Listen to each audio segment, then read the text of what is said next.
We're live. All right. This beat's got me fired up, bro. I feel like I want to run and stuff. Man. How we doing, chat? Okay, my bad. Let me move this. My bad on the timing of the stream, by the way. Okay, I was like really considering. Let me turn this down. Hold up. This is so loud. Maybe it's not that loud. It sounds really loud. Give me 1 second. Nobody can hear a thing I'm saying. That's cool. Give me 1 second. This thing's bopping though. Okay. My bad on the timing. I was like, yo, I'm gonna get this thing in before Bleacher Report tonight. And then I was like, I'm not gonna be able to do that. I tried. It's like it's not gonna happen. So that's on me. I was watching some draft prospects and I was like, I don't think this is gonna be possible. So let's just stick to the original time. You know, we said we were gonna do this after Bleacher Report today. So that's what we're gonna do. We're gonna go live. And here we are. We're live. We're live, man. We got to talk about some free agents. And I can show clips over here. I can't show clips over there, but I can show clips over here. So I got clips today. Man. And we got some news to talk about because free agency is like really started. Like it's officially official, man. We had the Derek Barnes news this morning, which is like the one big move that happened. But we've got some other things. We got Muti, who's been re-signed to the Lions. We got Anthony Pittman. Welcome back, Anthony Pittman. And we got Norris. Welcome back, too. So all three of those dudes are back. And I really want to focus on Anthony Pittman. Talk a little bit about the other. We don't really have much to say about Muti. I haven't seen him as a line yet, right? Injury, preseason, regular season, didn't see him at all. Norris played one snap. He played one snap in the. We're going to talk about Harold Landry Donnie. Look, Harold, we got it, man. We got it today, baby. I got a list today, man. We about to do it. We got to. Now you may not love where I have Landry, but we about to do it, man. But we're going to start with Anthony Pittman.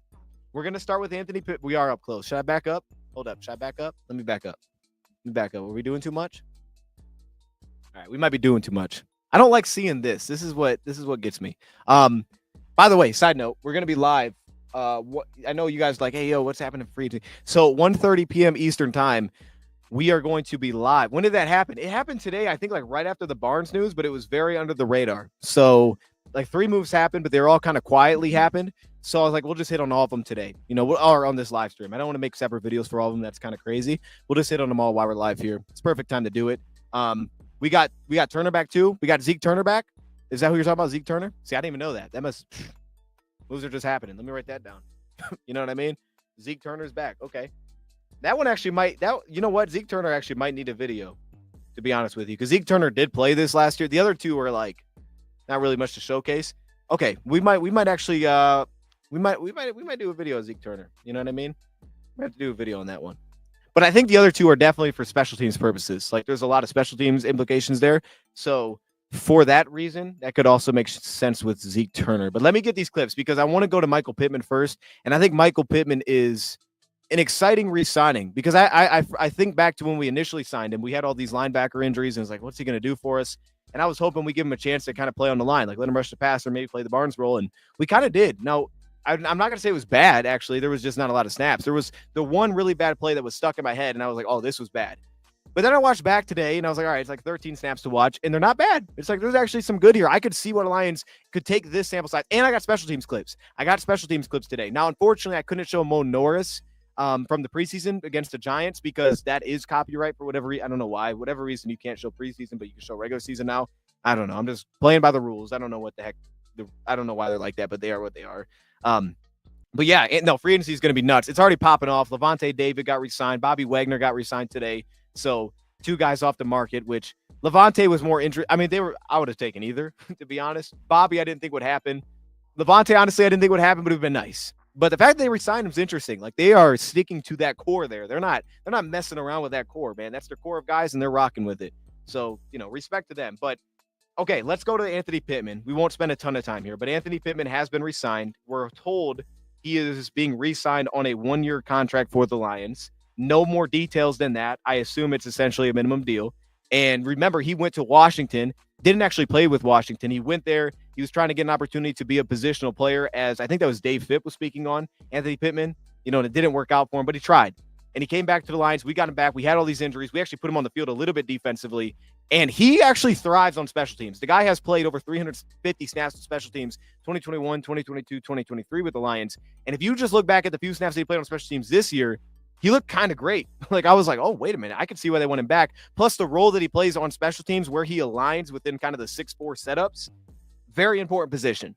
Very important position on kick coverage, and we're going to show that. Same thing with Mo Norris, because Mo Norris is an end guy, and he's usually an edge setter for us. So both those guys very valuable on special teams. But I want to start here with Pittman and just show a few of the plays that he was involved in. Nothing is going to stand out crazy here, but I think they're all valuable plays to showcase. So, like, first off, we see him against a run, right? So now he's in that Barnes role.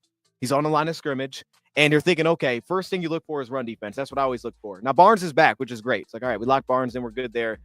But you look for this. I look for guys that are going to set the edge, be consistent against the run that I can rely upon. And immediately, this is the kind of thing I want to see, right? He gets square, takes the block head on. You see the take-on technique, bam, sets the edge. Now, unfortunately, they get outside of him a little bit, but it gets spilled outside, and DeAndre Swift is there. You know, he's stopped on the play. So I just love that take-on. Like, I mean, he lights the puller up at the point of attack.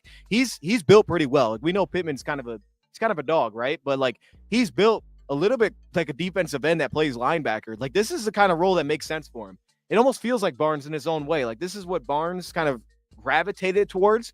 He's kind of built to do this. I think this is interesting. Now, as a pass rusher, he looked like the dude has never pass rushed in his life. I got to be honest. I mean, some of it was like, I don't know what he's doing here. Dude doesn't look like he has any sort of plan as a pass rusher. And you'll see that, right? You'll see him down here at the bottom. But there was a little bit with his hands. Like, you could understand this, the shed upside, because he's got a little rip move to his game.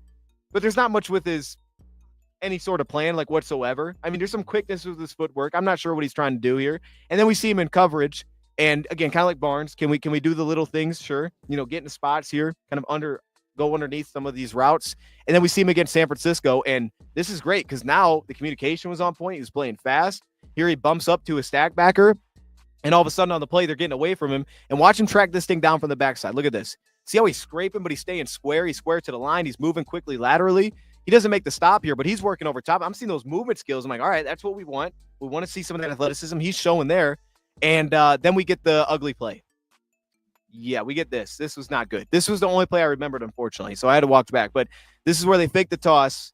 They kind of overload our cover three here. And on the backside, where he would be our backside zone defender, you can see how aggressive he's playing. He just chases it. Nobody has backside eyes here. And they complete a wide open pass. So that was one where it's like, all right, Pittman, that was the one I remembered. It was kind of messy. But you also kind of get it. Now, when we see him on special teams, these clips are kind of ugly, but some of them are ugly today for some reason. But you'll see some good plays from Anthony Pittman. So you're going to see the impact that he's going to have this is one game on kick coverage, one game. And you're seeing him. He's just destroying dudes at the point of attack. He's holding his lane really well on these kickoff coverage plays. And he's getting involved in multiple stops here. And like here, you know, he's the in guy so that they can loop back inside off the backside here. So he has to handle that. He handles the block, right, reaches back over top. Now he's getting in on the tackle. And then he actually forced a fumble on the last kickoff coverage play. Like, he lights his guy up here. You're going to see it right here. Lights dude up. He turned dude around, and then he forces a fumble on this tackle. Now, unfortunately, our kick coverage wasn't great here. But he ends up forcing a tackle. You're just creating a wall. So I'm looking at that for Pittman. I'm like, okay, the role, I'm excited about it, right? I'm like, okay, could he become the backup to Derek Barnes? Maybe. Like, there's upside for that to become a thing, potentially. But the special teams value is clear. Like, we use him a lot on special teams. We're seeing that. And I know our coaching staff has talked about, like, him getting his first snaps here as a Lion. His positional role will always be interesting. But if there's a team that has a position that potentially could work out, I kind of think it's us.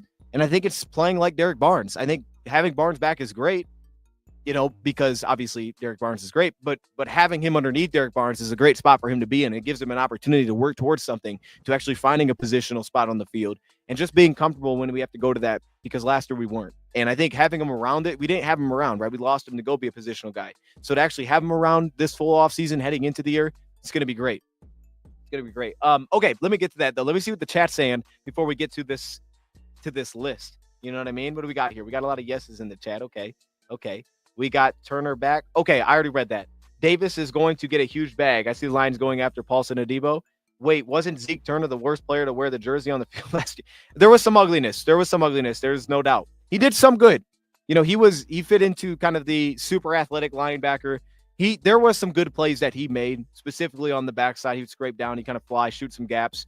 Coverage was just messy. It was mainly that he missed some tackles. He missed some tackles in open space. He didn't attack guys, kind of let him get up on his feet, and then he'd miss. But they used him for his athleticism. Remember, he was kind of our sub-package player. And I do think that moving off Jalen Reeves-Maben, probably some of the reason for that. Now, that doesn't mean he's a lock to make the team, But at least for competition purposes, like in my last mock off season, I brought in Chris Board. It would make sense that the Lions are like, yo, let's get a guy back that kind of can play that sort of role. And we'll bring him in for competition to see where this goes next year. Because I also think about guys like Deron Gilbert, who's coming back this season, also a linebacker, kind of fits similarly into that role. Having a guy like Deron Gilbert, that's direct competition. I think those two would be right at it. Does the Barnes signing mean Jack Campbell is off the table in the draft? That Jack Campbell is off the table in the draft? Are you just saying drafting a linebacker? Mean that Jake Campbell off? Oh, Jahad Campbell. Oh, I'm thinking of Jack Campbell. Jahad Campbell. I don't think so. No, because here's what I'll say. So I have a video on Jahad Campbell. I do recommend checking those out because they're not an approach from the Lions perspective. They're just my draft. They're just how I would grade the draft prospect in general. And I do think Jahad Campbell's best upside is more off ball. I know that he has a background. He was a number 1 recruit at a high school playing edge rusher. I like him off the ball. I think his coverage upside's too good. I think you need him playing in space. I think that's an asset that you can put him on the line, but I don't think day one that could help him because it'll speed up his processing in terms of his awareness and his football intelligence. It could make him play faster, but long term, I want him to deal with more space. I want him to be able to take on blocks. I want him to play with a lot more space. I want him to get a lot of work in coverage. I don't want to limit his coverage depth to playing within 5 yards. I want this dude all over the field because I think that's where he can be special. So to me, I think Jahad Campbell, I actually don't think it's still a bad fit for the Lions because I do think that Jahad Campbell's upside could be within a year from now. If you allow him to develop, you allow him to be a rotational backer, and you allow him to get with guys that know where they're supposed to be, and you get him into a scheme that he's comfortable, he's going to fly around. In time, I think as he develops and he becomes a quicker processor, he's got all the athletic traits that you're going to love, and he has the ability to rush the passer, which gives him upside. I don't want to sit. I think he's very capable of playing on the ball. You can play a lot of different roles, but I don't want his long-term fit to be, he's an on-ball linebacker. That's you. And that's no disrespect to Barnes. Barnes, that fits him. I don't want that to be Campbell long-term. It could be, but I don't want that to be. So I don't think it takes him off the table.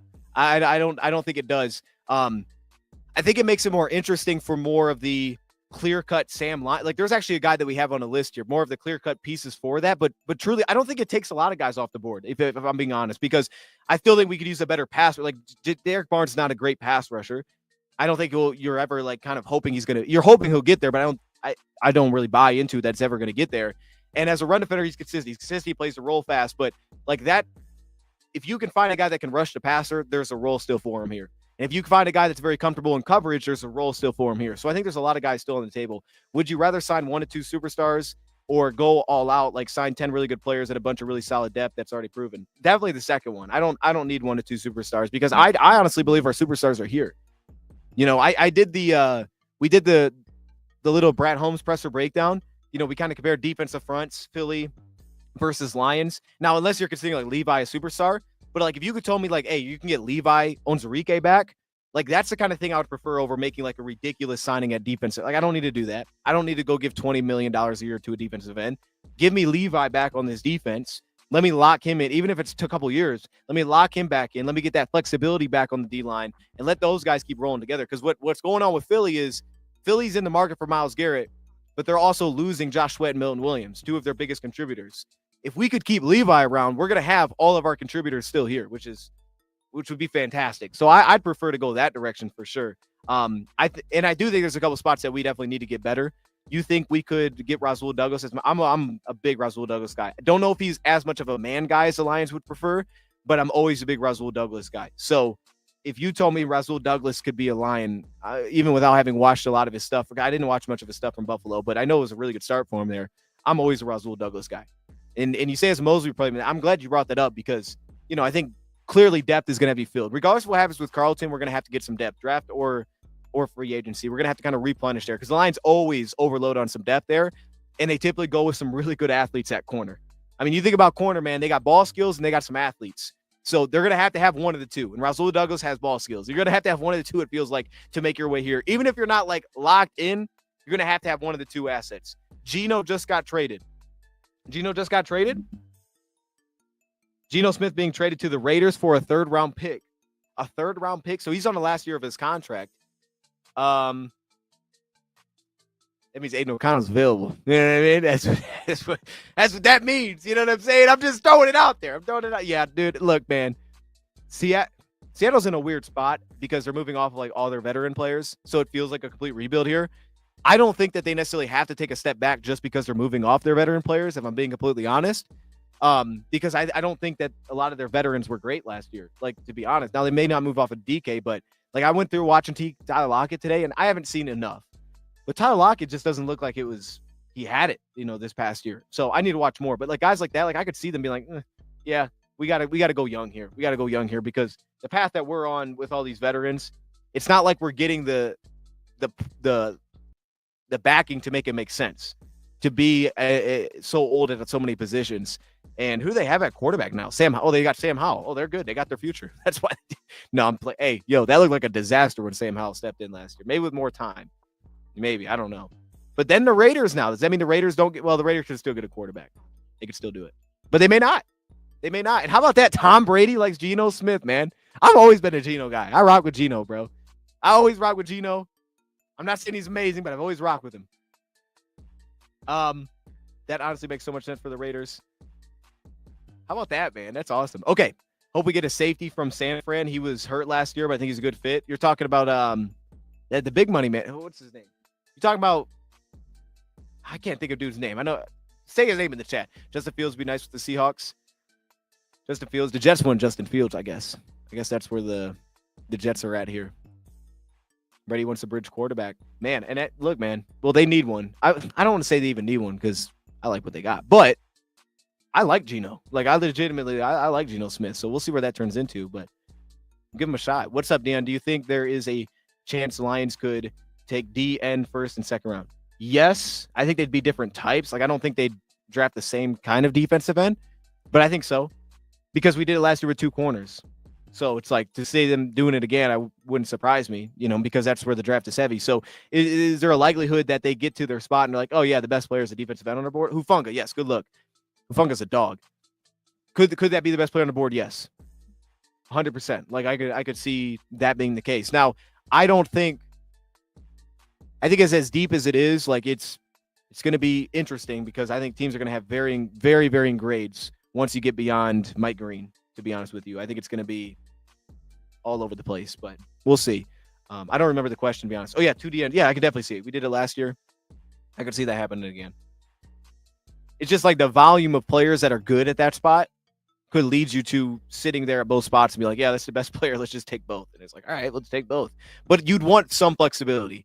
I wouldn't want the exact same player stacking on the exact same player, having Josh Pascal and then re-signing Levi. Like, I'd want something a little bit different. Mike Green and Kenneth Grant. I mean, I don't know how you'd pull that off, but like if someone could pull off getting Kenneth Grant and Mike Green, no, like those two are very different too. I mean, Mike Green is one of the more explosive edge rushers. He's just undersized. And obviously Kenneth Grant's like the biggest outside of Walker. His dude's like one of the biggest, or Cam Jackson out of Florida. He's one of the biggest defensive linemen. So you're definitely going 2 different. That's not weird. Interior defensive line and edge, 100%. That's not weird. If you had to say right now, do you think we grab a front 7 player or offensive player first pick? Yeah, if I was putting money on it, I'm definitely guessing front 7. I think the odds are just better there. But I'm not counting out offense. I would bet on defense, but I'm not counting out offense. The problem is I just think there's less. I think there's a very small group of guys that would actually fit offensively, which would be the problem, unless they moved.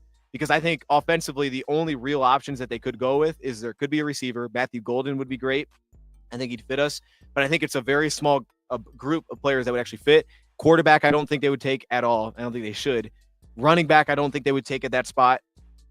Tight end would be maybe the other one potentially if Colston Loveland was sitting there, someone like that. Mason Taylor, I think, is going to shoot up boards, but I don't think he's going to be a round 1 pick. So I don't think there's enough there. Maybe offensive lineman, maybe like if you had. If Tyler Booker was sitting there at 28, I could see them doing that. Tackle, I'm still not completely sold on a tackle to guard. I think Donovan Jackson has a shot to be a 28 pick for truly guard. Because 28, like you could actually go guard and not be looking crazy. I think Donovan Jackson has a legitimate shot. The problem is there's not a lot of true guards. Like I like Gray Zabel. I don't love him. I like him. And that's a weird thing to say because to me, Gray Zabel is a guard. To me, Gray Zabel is a guard. I like him. I like him as a guard. I think he's best fit as a guard. I don't think he's a tackle at the next level. And that was immediate takeaway. Like, yo, this guy's a guard. But I don't love him necessarily as a prospect right now. So I'm not like completely sold on it. Hot take. How long do we keep Monty? We took him 12. We generational. We just drafted a guy like Monty. No disrespect to him. Well, I mean, they just extended him last year, so I get what you're coming from because yeah, Gibbs was amazing. I think the more interesting aspect of that will be when it's time to pay Gibbs. What does that look like?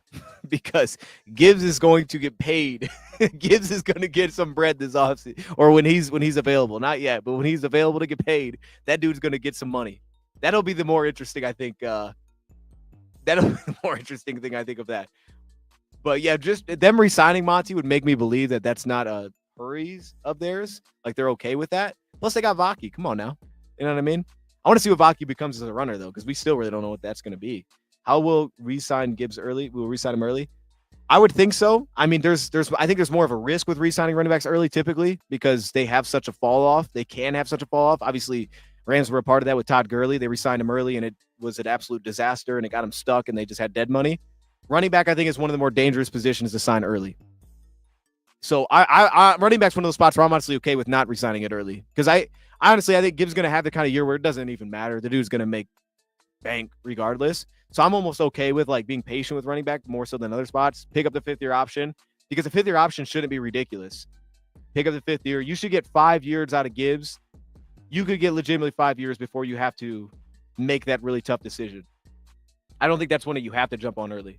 It'll move the price up, but I don't think it'll be so significant that it's like, yo, let me do this year 3 while I have 2 years left when he's under contract. Like I can give it a second. We kind of gave up on Chase Lucas, right? Yeah, Chase Lucas isn't even under contract anymore. I mean, he was I don't even know what team he's on now. He's not here anymore. I don't know what team he's on. Green was cut, I thought. I missed something with Green. Gibbs is different, plus his big money long term. He's gonna get Gibbs is special. I think they're gonna try to keep him around, but I don't think they're in a rush to do it. Other positions, I would say they're in a rush. I don't think that one will be in a rush. Like Kirby, sure. You know what I mean? Safety, that's fine. But running back, I'm cool with being patient at running back. Just spend more. It is what it is. All right, let's go to this. So I put together this list. Chase with the cards. All right, good look. So I put together this list. They got all our Cardinals. They got all our corners over there. This was, by the way, every corner that didn't make this team is literally there. Oh, he's with the 49. I thought he was last with the Niners, but maybe he is with the Cards now.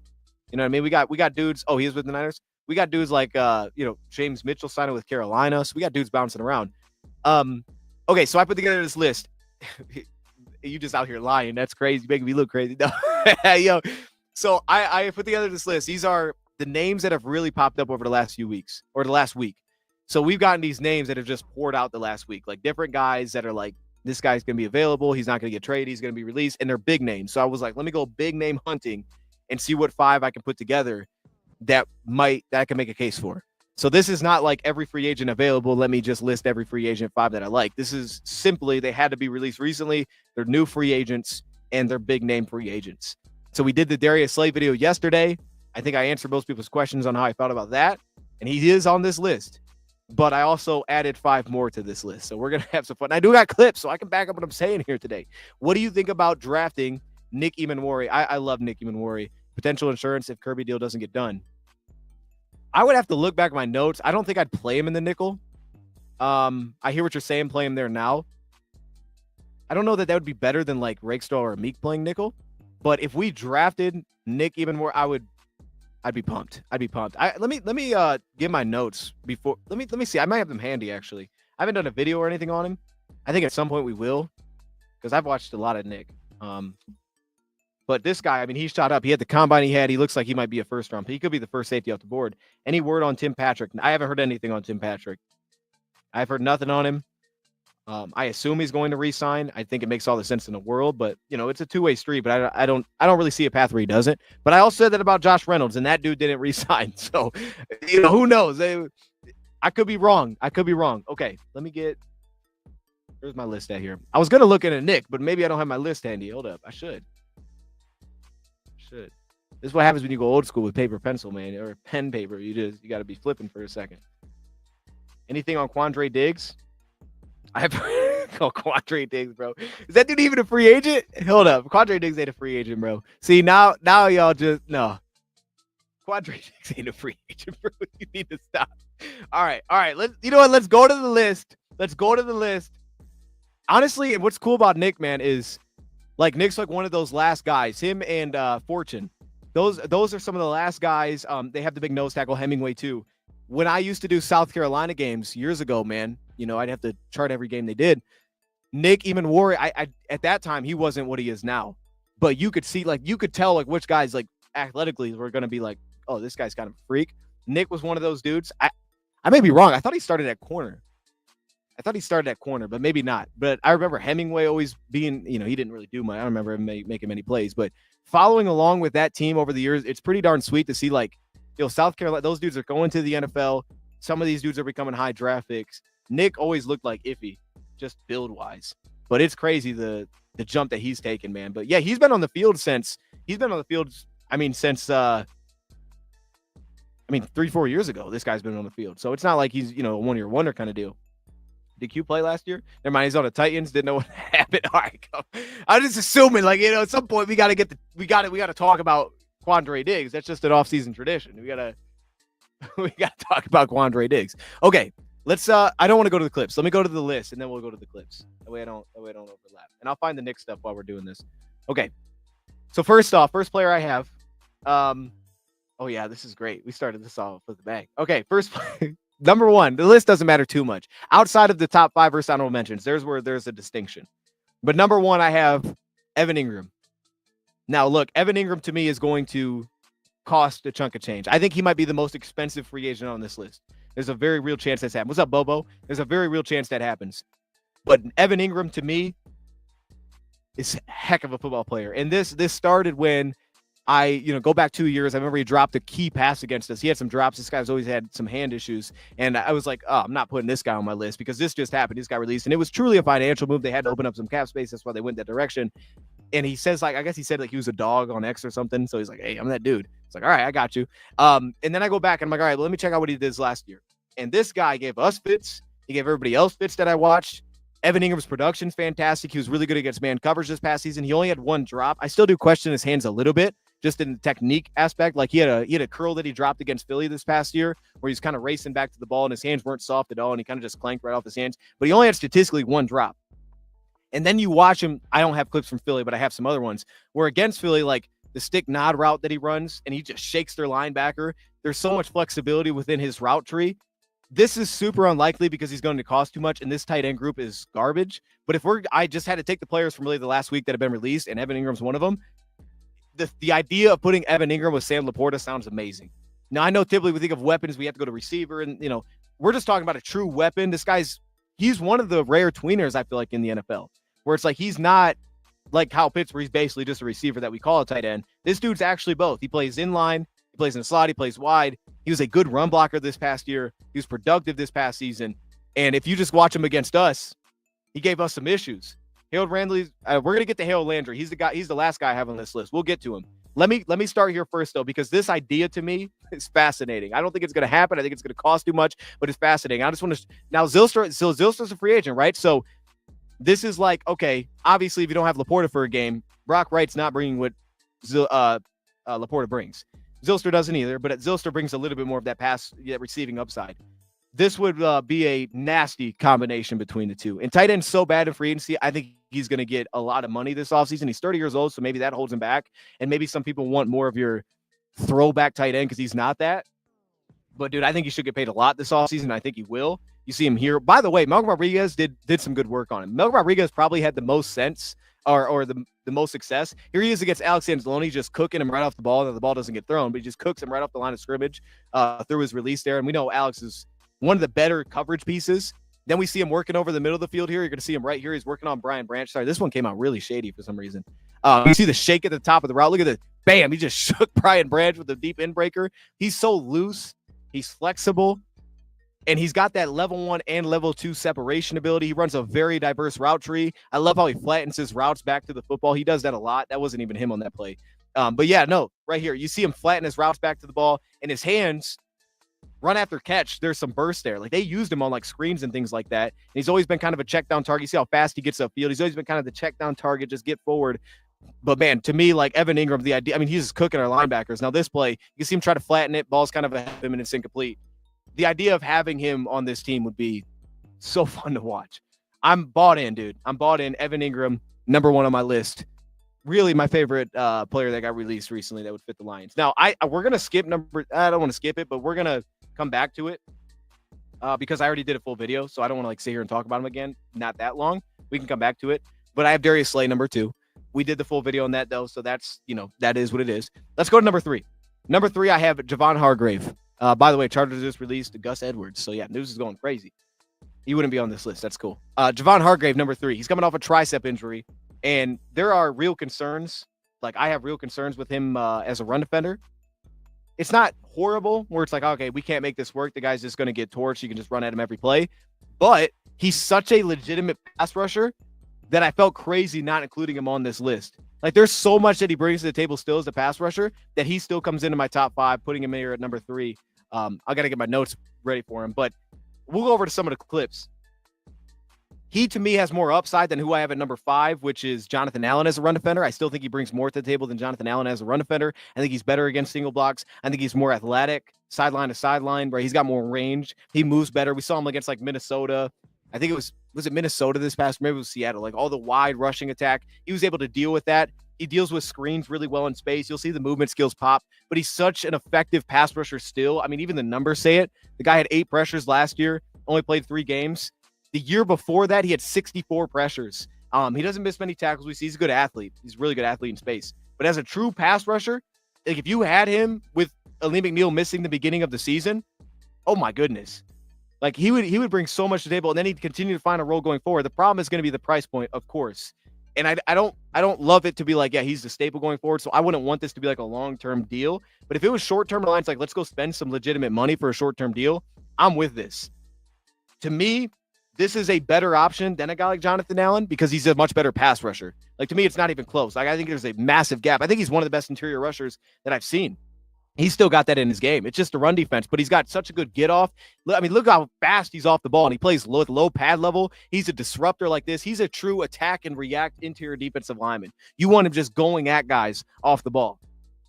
I love the idea of this. Now, here's where he has problems. Double teams. I think his entries are messy. His footwork is messy. Doesn't hold his ground that well. You can hit him with some of those. I would rather have him in a 3 technique. I'd shade him outside of the guard all the time to try to get him more singled up. I don't want him dealing with double teams as often as he has to because that's going to lead to issues. But you see the fast hands, man. Here he is tracking down Stafford. I mean, this dude can go. The production's still absolutely there. And then you see some of the range. Here he is against a single block, right? Now he's working one-on-one. I don't even know who this is, to be honest, at left guard. But you see him work over top of the block, find the ball. You see the range. You see the athleticism. This would be a lot of fun in the meantime, but it also leads to a role when Ali McNeil comes back because you can always have a role for a pass rusher. And then we see him against Minnesota a little bit. Now, they don't have a great O-line, so I didn't want to focus there. But here, another double team. You're working him as a 1 technique. He's getting pushed off the spot, dealing with combo blocks. That's the inconsistency that he has to his game. That's a real problem, and I don't think that's going to get fixed. He's got some stoutness in the lower body. Remember, he started with Pittsburgh, then went to Philadelphia. But I just don't think he plays with the base to deal with it. He doesn't play with the true anchor to deal with it. Here he is on a screen. Watch him go shut that down in space. The guy's working in space. So for me, number 3, that to me is going to be Javon Hargrave. I remember when he was coming from, y'all may remember this if you were around. Most of you were. Back when he was released from Pittsburgh, man. I think we did a video or something on Javon Hargrave. Like he was the dude I wanted. And then he went to Philly and he was right there and he ended up getting this big deal with San Fran. And I got to think San Fran fans probably don't feel like it worked out. The idea on paper was outstanding, and then it just never really shook out, unfortunately. But there's no doubt that he still was effective as a pass rusher. And if you could somehow steal it, like if you could get him like a 1-year, $10 million deal where you could potentially spread that through 2 years with guarantees, oh my goodness. Like that would be disgusting, bro. I don't know that's going to be possible, but he is 32 years old. If you could somehow pull something like that off, that's where our flexibility is year 1. We have some cap this year. And that's the kind of deal. It's like, all right, it doesn't hurt you for the future. But in the meantime, oh my goodness. Like, dude, it would make us so much better as a pass rushing team. He can just go. And he's coming off a tricep injury that it sounds like he's good. Like he's going to be fine coming back from that. And again, that's a financial move they had to make to save some money. Okay. Let's move on to number 4. And honestly, like he's on this list because this one kind of just happened. He's 32. That's okay. It's 1 year, man. Hey, he ain't the future. That's good. I need him to be like 38. If he was like 38, this would become more possible, JT. You know what I mean? If he was like 45, then we'd have a conversation because now he's probably about $1 million. That's why I want him. I want him because he's older, but he's still productive. Like he's truly productive. This isn't a number thing. All those clips were last year. This dude can get after it. That being said, though, Josh Reynolds is going to come in at number 4. Now, 2A Street. I thought he was going to come back last year. Didn't happen. I for sure was like, oh yeah, Josh Reynolds coming back. He didn't come back. I don't know that he wants to come back, but this was hard to put together this list, I got to be honest, because it's just guys who've been released over the last few weeks. So I'm like, well, shoot, man, who do I put on here that kind of I can make sense for? I can make sense for Josh Reynolds. Here's the reason. Number one, he may sign to just over a minimum deal this next season. Like there's a real possibility he doesn't sign much at all this offseason. Number two, he's coming from Denver where John Morton was. We know schematically he fits with us, but he also fit with John Morton's offense. Okay, Tim Patrick and Josh Reynolds can coexist, in my opinion. There's some overlap. Some of the vertical stuff is overlap, like the one-on-one sideline stuff, but they can coexist because I think they both bring different talents. Josh Reynolds after the catch is not Tim Patrick after the catch. I'd rather have Tim Patrick for zone spots, but I like Josh Reynolds because he's such a smart receiver. They used him a ton in the slot last season, and we know that some of the more linear vertical route tree, like the deep post, things along those lines, he's still very effective in those areas. So for me, Josh Reynolds can coexist, especially at a very cheap price point where, hey, I mean, at worst, you just cut the guy. That's why he ends up making it on this list here. He still shows a great release package. We can still see him get off the ball. I'm still a fan of Josh Reynolds. And here's the thing that gets forgotten about Josh. Keep in mind this. And I don't know if there's anything that came out about this, but keep in mind this. So Josh Reynolds was productive with Denver. He only played 5 games, and I think he got shot last year. Like, that was super unfortunate off the field. I think that actually happened. Crazy. It was a quick side note, but I think that actually happened. I know there was like a super unfortunate event that went on over there. But he plays 5 games, has a finger injury, and then he, hits IR. And ultimately, if he doesn't come off of IR, he's out for the season. So what they had to do was they had to come to an injury settlement so he becomes a free agent, but he has to recover. So once he recovers, he signs with Jacksonville. Now he has 1 reception, doesn't do anything with Jacksonville, which is the perfect opportunity to snatch him for a very cheap contract because he may not have much value right now. He's 30 years old. He's coming off a 13 reception season. Who is giving him the bag? Nobody, right? Nobody's doing that. He didn't even sign an expensive contract this last season, right? So this is an opportunity to potentially swoop into a guy that was productive with Denver. Now, I didn't love everything I saw, right? I went back, I watched the snaps with Denver, and I was like, okay, physicality is giving him a little bit of problem. We saw that against Seattle. Top of the route, kind of boxing guys out at the catch point, giving him a little bit of a problem. But the things that he did well that I always liked him for with Detroit felt like they carried over, right? He fit into that offense immediately, felt very comfortable within a Sean Payton offense. I know he's going to be comfortable in the Lions offense.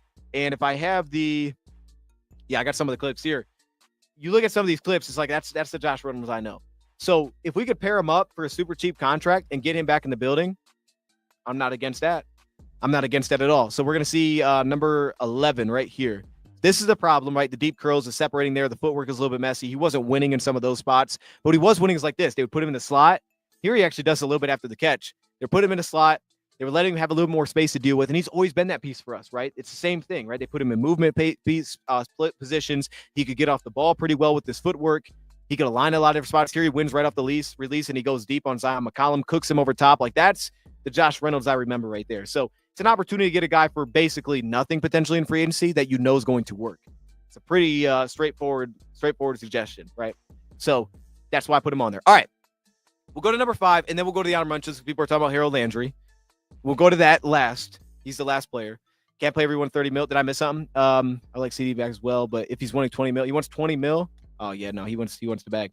And like I said, man, if someone's might be willing to pay him, like the Jets may be willing to pay him, that kind of thing. Teams that don't have a quarterback. If the Lions come, I want us to sign a corner. We're gonna have to sign depth. But if the Lions came in next year and you said that the way it all shook out was, hey, your starters are Rakestraw, Arnold, and Amik, I'd be excited. You know what I mean? I know we haven't seen Rakestraw, and that's why we have to sign somebody. I would be excited about that because that's how I thought of Rakestraw coming out the draft. And I try to remind myself that Brad Holmes has that kind of energy, I believe, with a lot of his draft picks. I think he's got realistic energy, to an extent, right? There's realism to it. That's why he signed Kyle Pecco last year, having Broderick Martin. But he's always given young guys the opportunities that if he invests in you, he believes in you. There's a reason he drafted you. You're going to eventually have a path to get to that spot. So if there's a path for Rakestraw to become a starter next year, it wouldn't shock me at all. He's always allowed that door to be open. Every position, it feels like, there's always been a path open at some point to at least get on the field. So if that was a starting 3 next year, and it's because he believes in that kind of player personnel-wise, that's fine with me. That's fine with me. He wants $20 million a year, and he might get it, bro. He's coming off the best season of his career. Now, his problem will be injuries. His problem will be he misses time. That'll be his issue. He misses too much time. You can almost bank on he's going to miss 5 games a season. So $20 million a year to guys in this 5 game season it's a lot, man. It's a lot. But maybe someone that's bad is going to pay him that much money. someone that has that money because they don't have a team. So we'll see. But yeah, if he outprices us, man, he outprices us. I hate it. The good thing is I didn't buy the Carlton Davis jersey and I wanted to. So if he leaves, I'd be glad that I didn't buy the jersey because then I don't want to have the jersey. I mean, I love me some Carlton Davis, but hey, man, it is what it is, I guess. Draymond Jones. Maybe he's just putting it out there. He does want to come back, but he's trying to get the Lions to give him more money. Like, we know how this goes, man.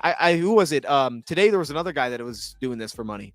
I forgot what his name was. This happens all over the place, though. People go to social media, they try to get their money up, and that is what it is.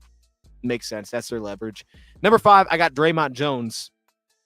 He was with Denver, and then this past season he was with Seattle. He actually signed a 3-year, $51 million deal. Draymond Jones is in a weird spot because I think he's very straightforward. Draymond Jones is a good pass rusher. He's not an elite pass rusher, but he's a good pass rusher. And he's not coming off an injury, so I don't know what kind of deal he's going to sign. I think Draymond Jones at 28 years old could legitimately sign he doesn't have to sign a prove-it deal. Like, I think he could sign like a 2-year manageable contract, and that would be a problem. If he signs like a 2-year, $20 million deal, I think that's too much for us.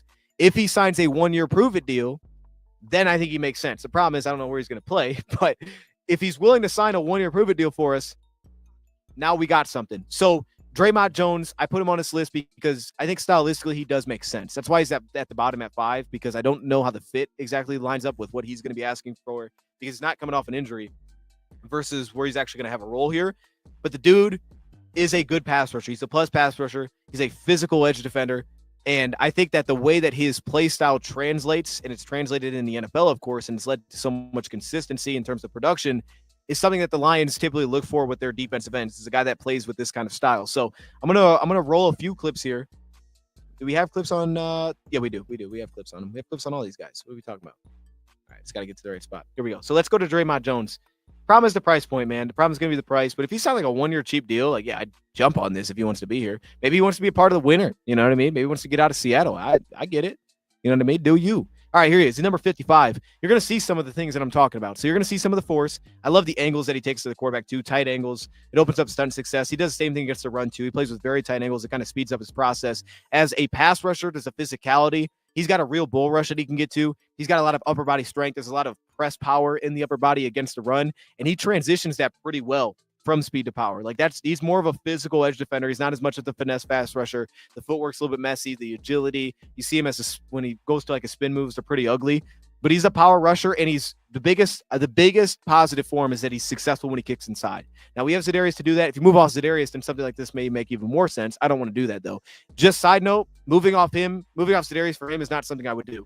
But if he was hypothetically, then there you go, because he is a successful interior pass rusher as well.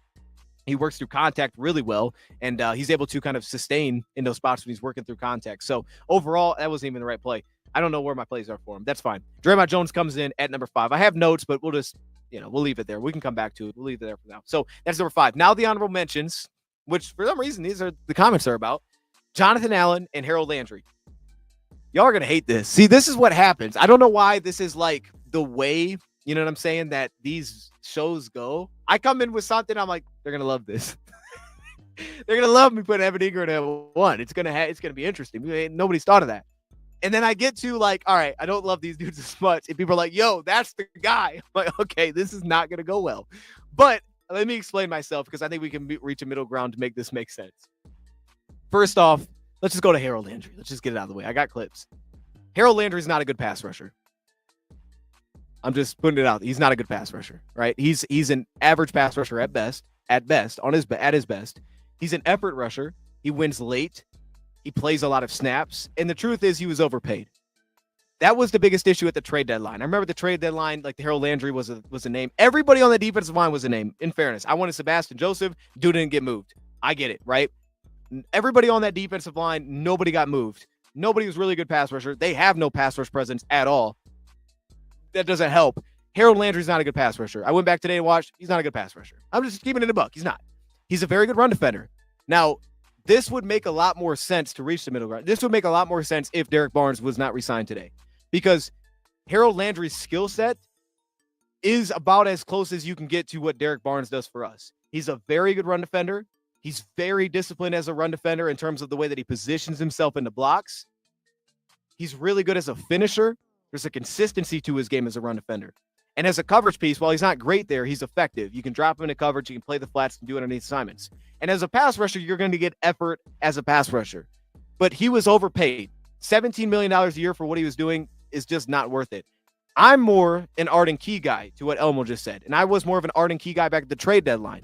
So I thought, here's just the way, if Arden Key, or excuse me, Harold Landry gets paid a very cheap prove-it deal, we got something. But after getting Barnes back, like I don't look at Arden, unless you moved off as like Za'Darius. I don't look at Harold Landry as like, yo, that guy's going to boost our pass rush.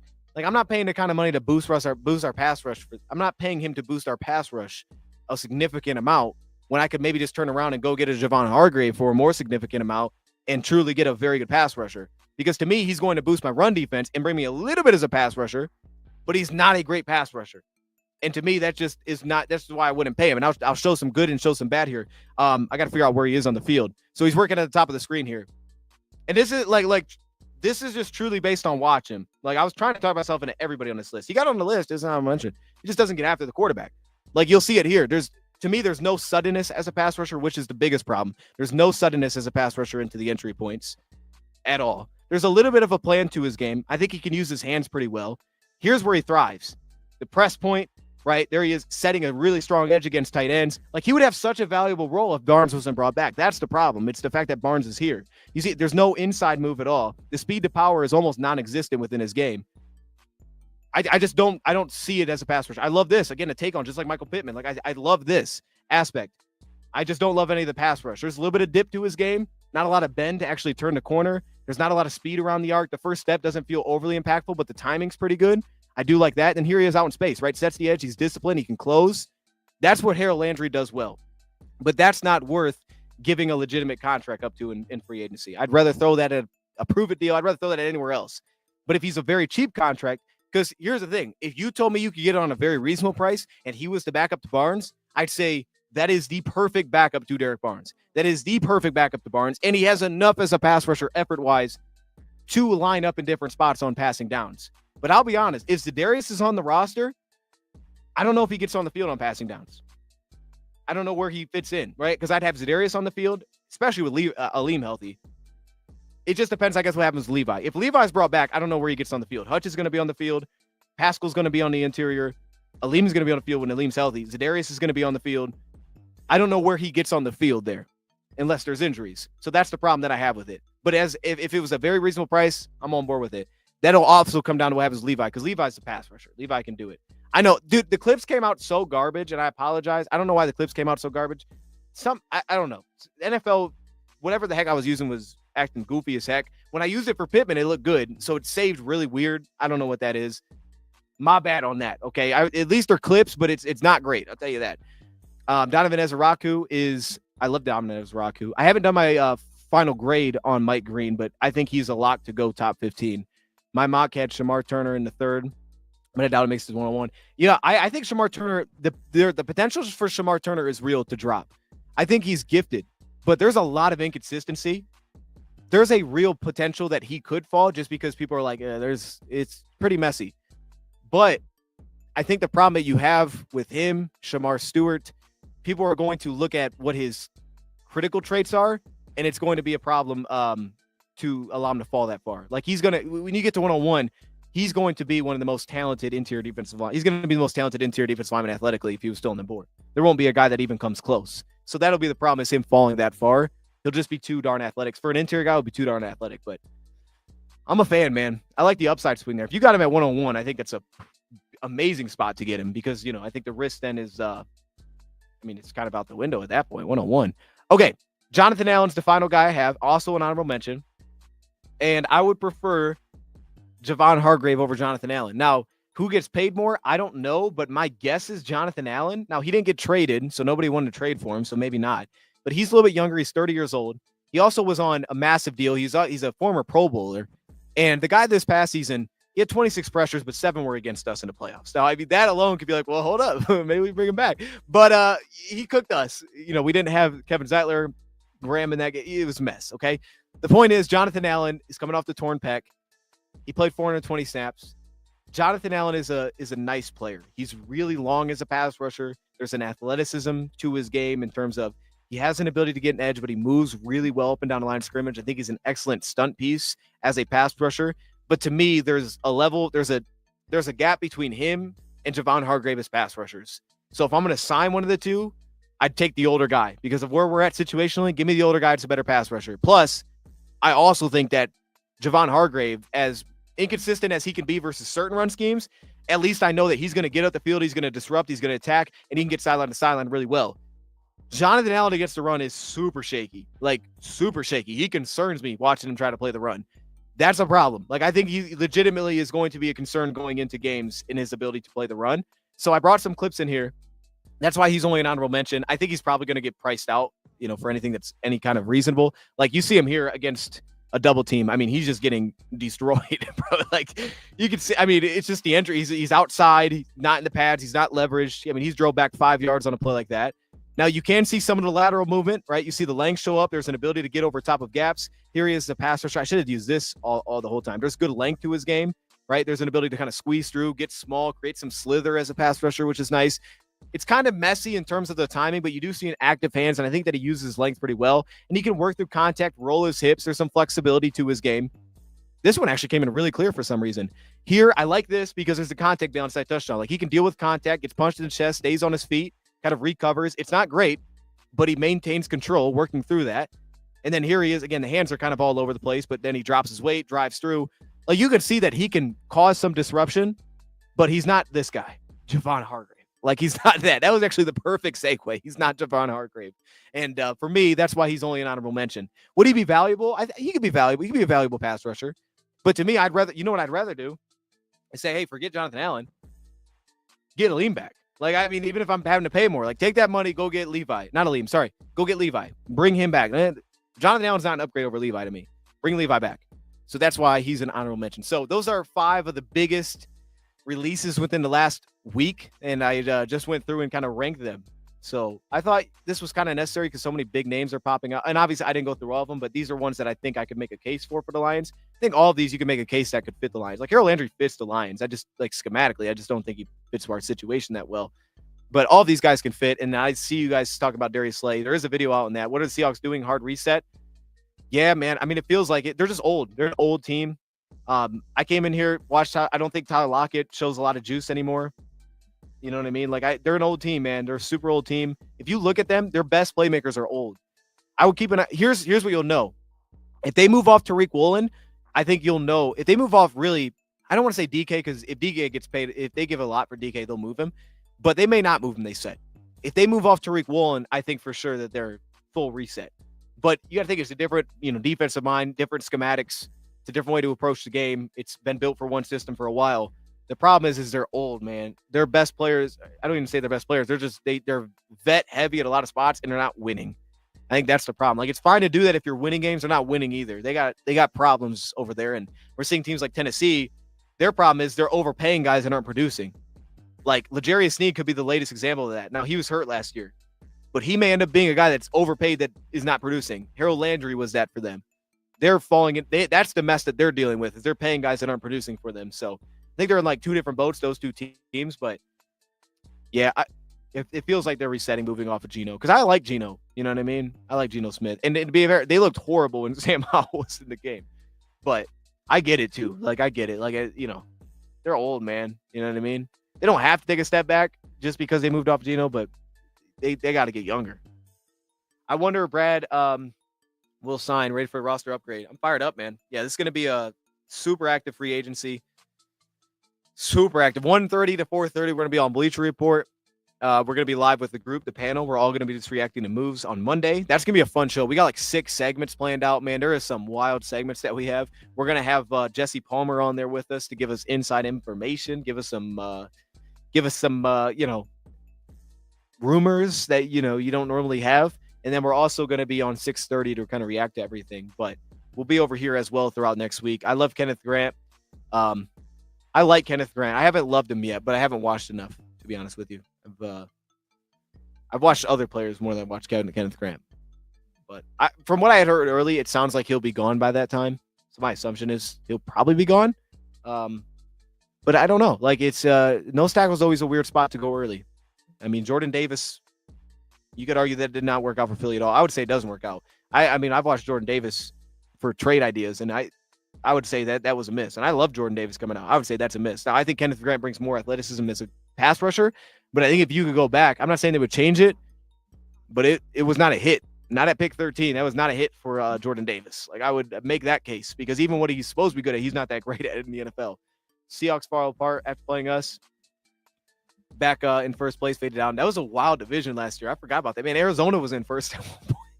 Arizona was in first, bro. Crazy. I do like TJ Sanders. I love me some TJ Sanders. How would you feel if we trade up and drafted Carter? We drafted Carter. Who's Carter? See, you say that, and I immediately think of Jalen Carter. So now I'm like, I don't know who he's talking about. For whatever reason, I'm getting this year's draft and last year's draft mixed up so much.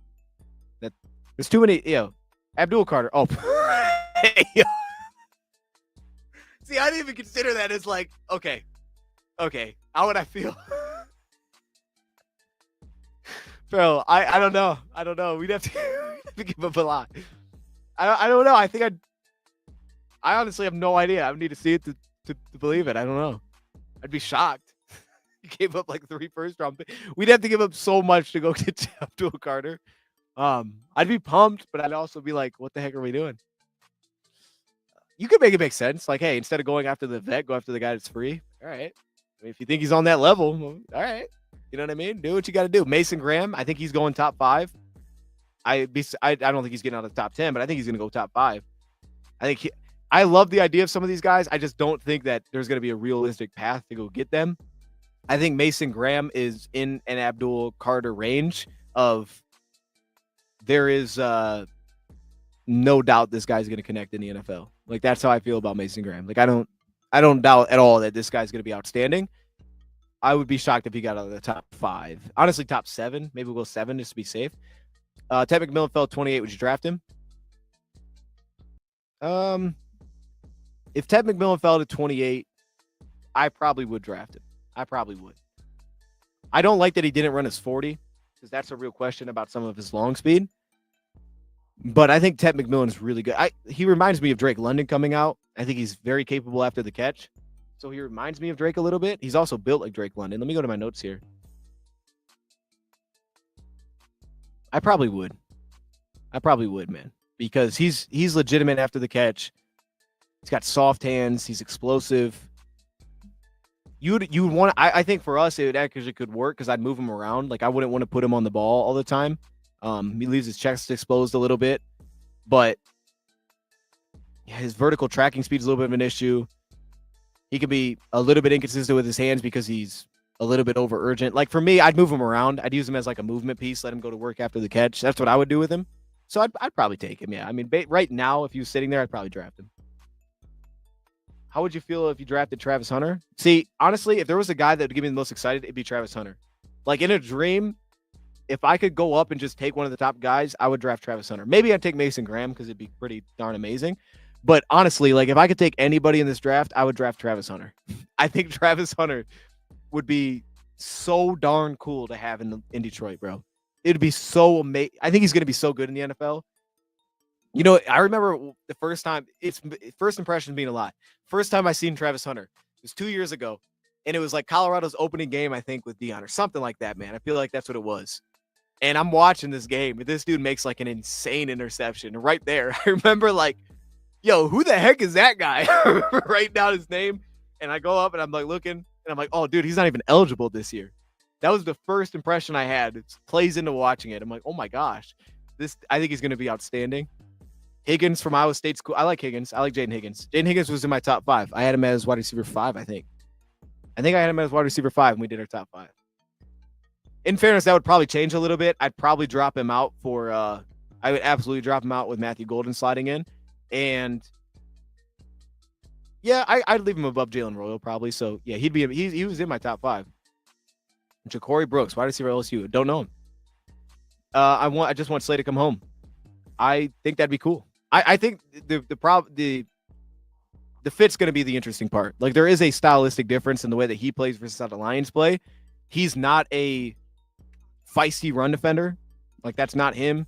He's not a guy that I want jamming guys at the line left and right. He's different than our other guys. That doesn't mean he's not capable of fitting, because he can. He can play man. He can play zone. He's an instinctual player. He'll take the ball away. Those all things will fit, and he's still a very good athlete. The guy can absolutely run still. But stylistically, there is some differences with how he plays versus what the Lions corners play like. Like, for example, if Darius Slay was coming out of the draft, he wouldn't be like Devin Witherspoon coming out. Like, remember Witherspoon, it was Gonzalez, and there was kind of a debate, and I was a Gonzalez guy. But it was clear the Lions were more of a Witherspoon guy, and we had heard the Lions were going to take Witherspoon if he was there. He wasn't there. Seattle took him. Darius Slay doesn't give me vibes of a Devin Witherspoon type. Like, that's very different. You know what I mean? That's a different style. But I like him. When does the Chris Paul review release? It's coming, man. It's coming. Maybe that'll be the next player we do. It's kind of in a weird spot with free agency kind of around the corner, because I'm trying to like drive into the free agency stuff, like speed, like get through it really fast. But I feel like we're in a weird spot now with the weekend being here. It's like, what can we do? I think we're just going to end up doing a live stream and just talking through different options. Maybe we watch some guys live. We'll just kind of chat it up. And I do want to get back to getting another. I think Gonzalez is better than Witherspoon right now. I think that's fair. Yeah, Gonzo's been awesome. I was the Gonzo guy coming out. Now, look, man, I don't want to be too quick to judge, because I also thought Terrion was cornerback 1, and obviously Mitchell had a better rookie season. I think Terrion's still cornerback 1. But yeah, I mean, I was a Gonzo guy. They're just very different styles. Gonzo was so smooth, and that was the thing. Like, Terrion wasn't smooth like Gonzalez. Neither was Quinyon Mitchell to me. Gonzalez was insanely smooth as a corner. Like, I hadn't seen something like that. I've also never really went into it like that. But I love watching corners, and I'd never seen a player like that. And he was so athletic too. Like, he could run. He had ball skills. The dude was so fluid as a mover. I was like, dude, this is insane. This has to make sense. So I was on board with Gonzalez. I was cool with taking him. We didn't have to move. I would have took him right where we were sitting. That's not what the Lions were thinking. But I thought at 18, I was hoping we were going to get him. Then Patriots took him. We weren't going to take him at 18, though, either, clearly. But they used, my God, man. If Grant from U of M is sitting there at 28, do you take him, reunite him with Hutch? If he's there at 28 right now, I would have to say no. But the only reason I say no is because I don't have a conviction of a take on him versus some of the other guys. So if they're both, so if he's sitting there based on what else could be sitting there, I would say no, just because I don't have that conviction yet. That being said, though, that doesn't mean I wouldn't. Like, once we get to that kind of breakdown, it doesn't mean I wouldn't. Like, I would understand the idea. Like, from what I had seen so far, there's no doubt the idea makes sense. He's a good athlete. He can move laterally for a big man. He'd fit in at nose tackle right next to Willie McNeil. He's an effort piece. He plays his heart out. Like, I understand the idea of it, and I could see how that would make a ton of sense for where we are. Year one, he'd probably just rotate with Reader. So, like, you make it make sense. There's some flexibility to his game. He's aligned in different spots. He'd just be mainly a nose tackle. But I haven't seen enough to be like convicted. It's like I would take him over whatever's there. Because right now, like, depending on I don't know how this board's gonna go. It feels like everybody's kind of in different spots. I think there's other guys that could get there that I love right now. What about Josiah Stewart? I think Josiah Stewart could go round 2. Like, if Josiah Stewart went round 2, I wouldn't be shocked. I think maybe back into round 2, but Josiah Stewart is outstanding. Like his size is the concern. There's not a lot of other concerns. He has one of the best get-offs that you'll see in this year's draft. His timing's great.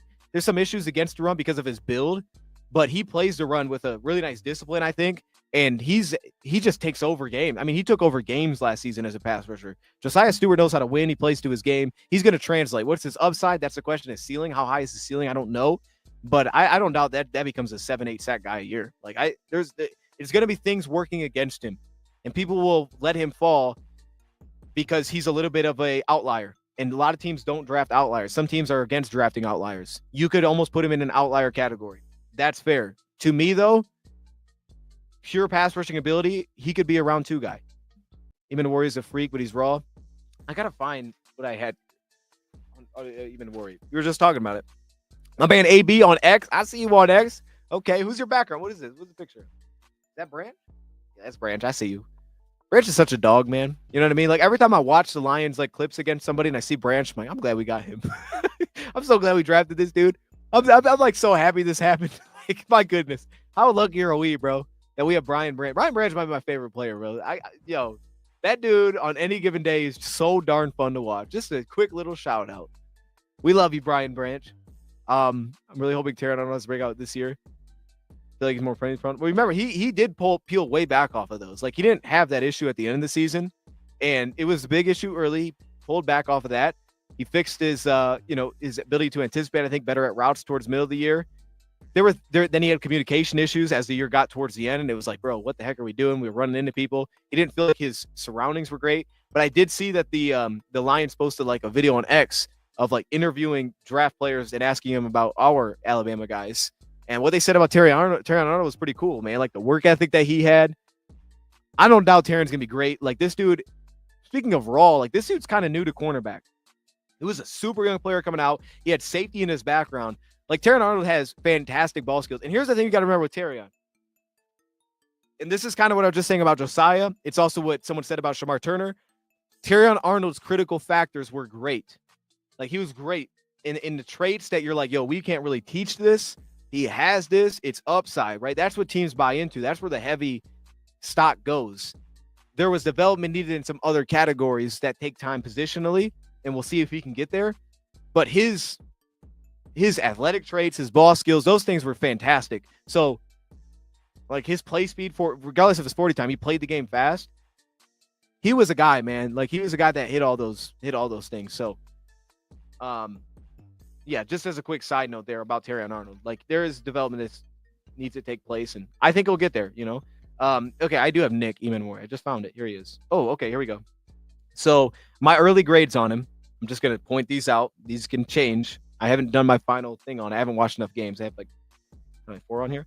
I have him as a good man coverage corner, good man coverage safety, above average in zone, very physical. I have him as great play speed, slightly above average instincts, and a very good 3-level player. That's where I have him at right now on my key categories. Dropping onto his knee. I remember that dropping onto his knee when he was tackling was a problem, but he was a momentum stopper. He would drop his weight in the box. Lateral burst. Like, yeah, he was fun to watch, man. I mean, there were some issues against the run, though, no doubt. Stack and shed technique, slither around blocks was a problem. Losing gap integrity was an issue. But I like the physicality there.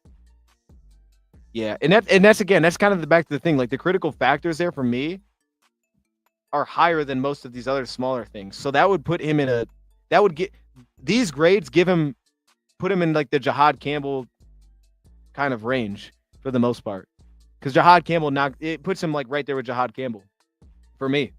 Early grades, he puts him right there with Jahad Campbell. So it's like kind of putting him into the same idea for me. QBs are whack. I'm hoping they go early though. Hey, don't let these dudes be falling. Don't let oh gosh, what's the dude's name? Dude from Colorado. Don't let dude from Colorado go behind us. Like let him get picked in front of us. We don't need these guys falling. We need someone to be goofy and go take the Ole Miss quarterback. Like everybody move up, take some QBs, do what you guys do. Get Jalen Milroe in there if you have to. Take him at 10. We love boldness. Be bold. Will Harris and Tavai have been looking good. I'm telling you, hey, they have been, bro. Come on, Elmo. This is why I appreciate you here, Elmo, because this is the kind of thing that I can't just bring up. You know what I mean? But it is what it is. No, Will Harris actually did have a plus year last year, man. Playing some safety for him. I was checking in on Will Harris. Like, okay, I see you doing your thing. But no, July Tavai actually has been legitimately good. July Tavai has actually been good with New England. That dude got an extension. Like, bro, July Tavai. Hey, you get it. Hey, Patricia, bro, you knew how to draft for the Patriots. He knew it. He's like, hey, if we were the Patriots, these guys would be something. It's like, all right, I got you, man. He wasn't wrong on that. For the Lions, maybe not, but for the Patriots. I mean, he could have been playing us, bro. He may have been drafting these dudes knowing that he was going to leave, and then he was going to bring them to New England. Like, look, they're going to have no value when we scoop him up. When we scoop that dude up for a minimum deal, oh, snap, we just got a second-round pick for a minimum deal. That's crazy. That's messed up. If he did, that's messed up, Matt. I don't know. I guess now he's in Ohio State, so it's I don't know. What's the next strat? Jack Sawyer? Like if Mason Graham falls around 16, try to move up. If he fell to 16, I'd try to move up. Absolutely. That is a guy conviction would say go move up. Like go get that dude if he's falling. Yes. I don't see the hype about Jackson Dart. I don't either. I don't even think he's in my top 5, to be completely honest with you. I think when we did our top 5, he wasn't even in there. Fairness, it's been a while since we did that quarterback list, but I don't even think he was in my 5. Yeah. It's just not a great quarterback class, man. But, somebody's got to get pushed up. Somebody will. I'm interested in Brady Cook this year out of Missouri. That dude's a good athlete. They didn't have the season they were hoping for, but I'm interested. Graham Mertz is finally coming out this year, which is cool. There's some like late quarterbacks that it's weird how many late quarterbacks were like dudes at one point in college. DJ Uyunglele, however you say his name, like he was a guy, and it never happened in college, to be honest. KJ Jefferson was with Arkansas. That dude was a big body, man. And he went to UCF. Like he's projected bottom. Brady Cook, Tyler Shuck, like some of these dudes, Graham Mertz. Some of these dudes, man, were like dudes in college. It's just maybe not having the athletic traits for some of them. And then DJ and KJ Jefferson just didn't put it together at all. Even Quinn Ewers. I don't think Jack Sawyer, Nick Scorton fall the second round. I don't think Nick Scorton will. Jack Sawyer, I think could. Now, here's the weird thing about that. I would take Jack Sawyer over Nick Scorton. So again, this is a projection versus what I see. This is why, like when we do mock drafts, like we're doing mock drafts, people are like, yo, you could get that guy in round 3. It's like, hold on, I'm picking based on what I think the player is going to be, right? I'm not going to draft for what people think. So, because otherwise I don't have a legitimate opinion. That being said, though, I would put money that Nick Scorton is going to go above Jack Sawyer. Like I would bet big money on that. Okay. I absolutely would. He has way, way better critical factors. The guy's young. There's a lot of upside that people are going to buy into, but plus Jack Sawyer, I don't think fits everybody. Like Nick Scorton could fit more teams in terms of what they could buy into. Jack Sawyer to me has some real limitations. He's not super agile, but I think Jack Sawyer is not by a lot, but I have him as a better prospect. So yeah, man. I mean, that's why it depends on the team though. Cause I know it's just me doing that individually, but there's going to, if I said that in a group of 30 people, like majority of them aren't going to say that they agree with that. But it just takes me to believe that, and all of a sudden that draft pick makes sense. But that's also, I think, where it comes back to playing the board, because I would assume I'm going to have a better shot that I can sit back and wait. But if I really want Nick Scorton, I'm taking Nick Scorton. I'm taking him. I may have to reach for him because I got to get my guy and get out of here because I don't think he's going to last super long. I like Scorton better than Shamar Stewart. I think I do, too. I think I have him with a higher grade, too. I think I do. Maybe I don't. Let me see. I think they're close. They're all pretty close. It's pretty close. Let me see real quick. Let me see. No, I don't. I have Shamar Stewart above Nick Scorton, but by a hair, by an absolute hair, man. They're tight for me. Shamar Stewart is not. Now, see, in saying that though, like that's because to me, Shamar Stewart isn't what people saying top 15 is insane. There is no shot in the world I would draft Shamar Stewart top 15. I think that's insane. When you're disappearing games, you're not going top 15 for me. And I'm not even like big on this. I don't care if you get sacks. There are games where he's not getting pressures. There's games that he's not impacting the game. I can understand though him being round 1. Like I completely get it. That's why I still put him above some of these other guys. I'm like, he's going to go round 1. This guy still has freaky athletic traits. People are going to buy into what they can turn this into. And he can get there. Like he could get there. You know, we've seen guys like this taken before. Best example was a dude from Baltimore. I don't know how well he's actually worked out in the NFL. I don't think he's actually worked that well in the NFL. Dude from Baltimore had like no sacks his final year, comes out, gets drafted first round. Like he'll be a first round pick. I wouldn't trade up and go like 15 and go get him though. Like absolutely not. You need to show me something more than that. But in fairness, if he had consistent production, if he had 8 sacks this last year, he's probably a top 10 pick.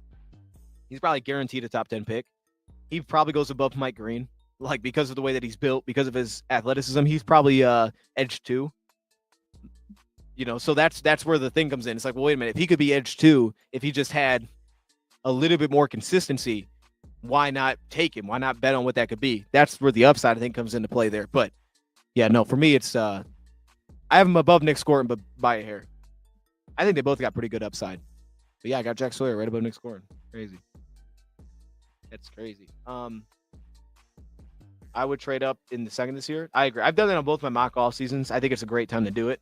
Can we confirm that's a Christmas tree though? Yes, it is a Christmas tree. I probably should. I don't know. So we got Sonic on there. You know what I'm saying? We got Sonic, we got Knuckles, and we got Mufasa. I think it's Mufasa. And I got Sonic and Knuckles in the background too, right in front of Jared Goff. Goff's head fell off. So it sounds crazy, but it did. So that's why he's looking like that. but like I got the tree because that was the first plan. So we got to get Sonic and Knuckles. It's around Christmas time. It's perfect. And then later I got kind of the plush animals. I'm like, well, I'm just going to put them next to each other. So it blocks a lot of things in the background. but it kind of emphasizes it too. Like, that's still Sonic and Knuckles back there chilling. What if we went crazy and took Judkins or Ollie Gordon?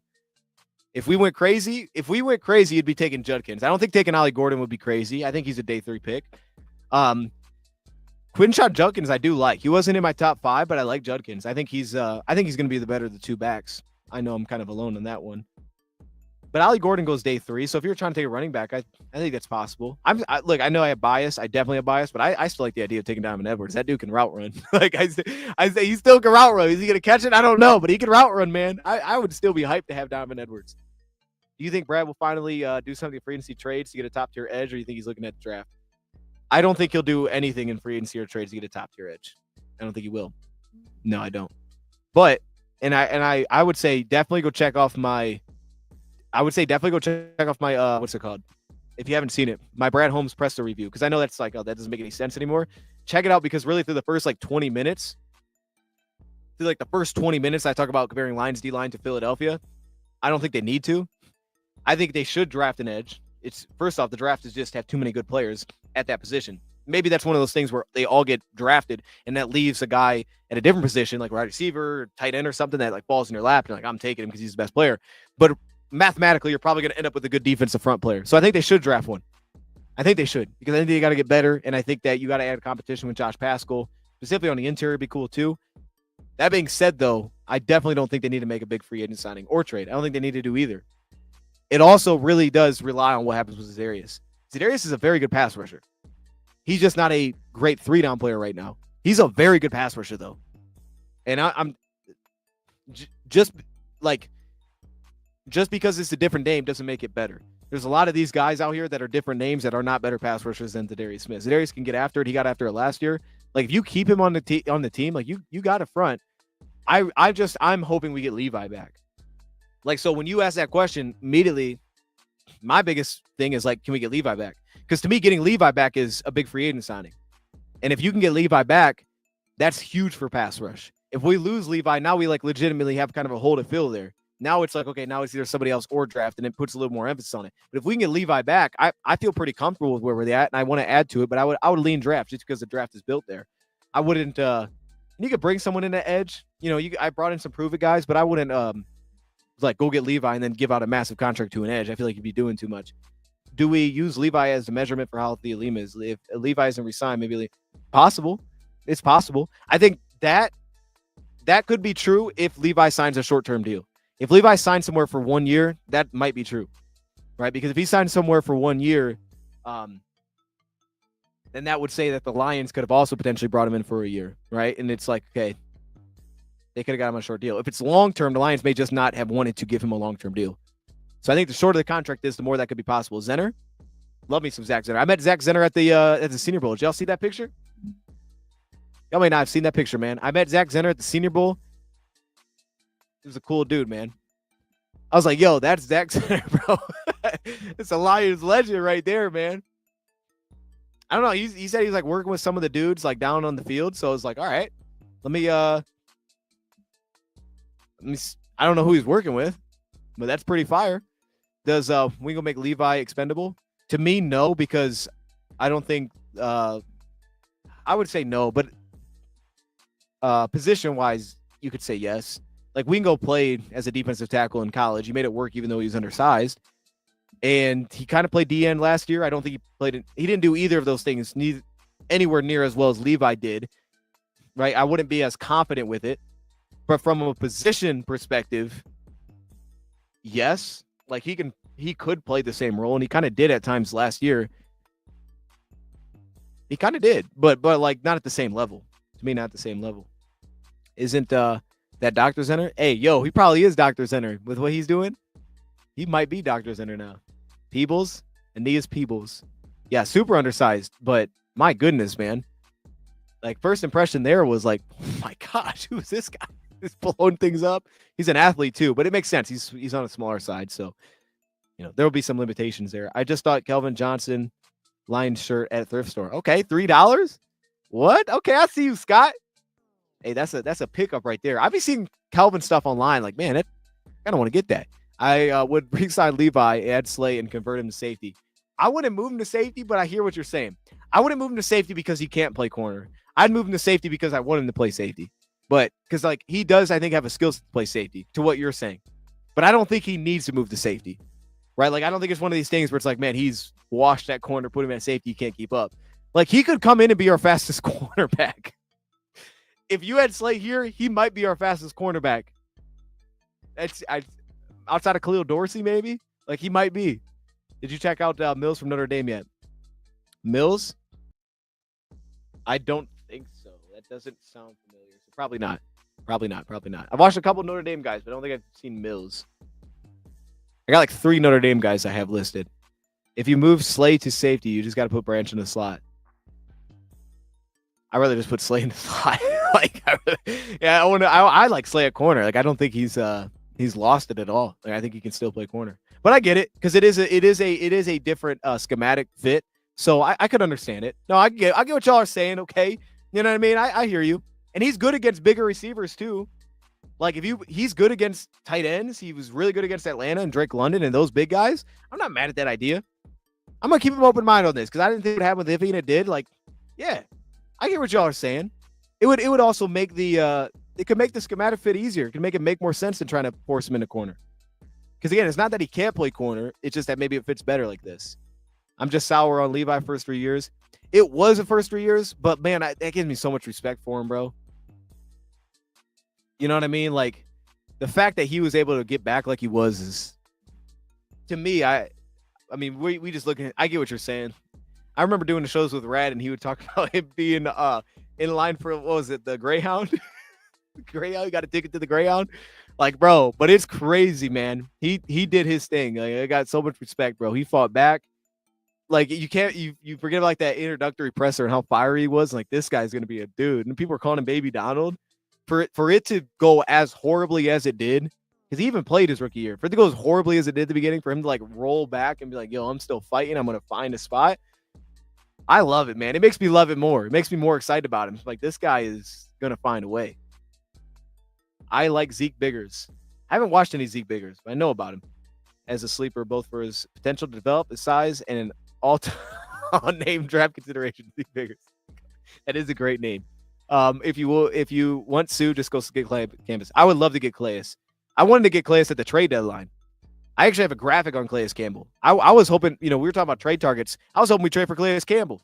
And now he's a free agent. You know what's funny? Randomly, our Bills guy, I was doing a show on the roundtable today, and the Bills guy was like, here's the plan for the Lions this offseason. Now, his plan was kind of crazy. He said, he said something that'd make fans happy. He's like, yo, go sign Khalil Mack and then sign Calais Campbell. And it's like, all right, I got you. But the Calais Campbell one was like, that would hit, because I'm like, yo, I love Calais Campbell too.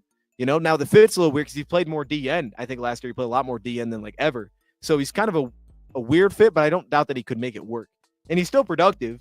He's just, to me, more of a pressure piece than a sack piece. Like, he's going to get upfield. He's going to kind of spill quarterbacks. He's not going to get many sacks, but he's going to spill the pocket. Like, he'll do that still. People are calling him Baby Donald. Oh, no, don't try to make me look crazy for this. Shoot, wait, did I come up with Baby Donald? Hopefully I didn't. Wait, let me check. Oh, my gosh. Hopefully I wasn't the one that came up with that. No, I didn't come up with that. Hold up. People were saying this. Hold up. Did I come up with this? No. There's no way I came up with this. People were saying this. This is not. I may have came up with this. Yeah, that's not good. Yeah, that's not good. That's good. No, that's good. I'm glad you brought that out, because I thought I heard that somewhere. Wait a minute. I did a draft. Wait a second. I called it Baby Donald. No, that's crazy. Hold up, bro. I thought someone else said that. No. Wait, hold up. I got to look this up. Please. I got to look this up, because I probably did.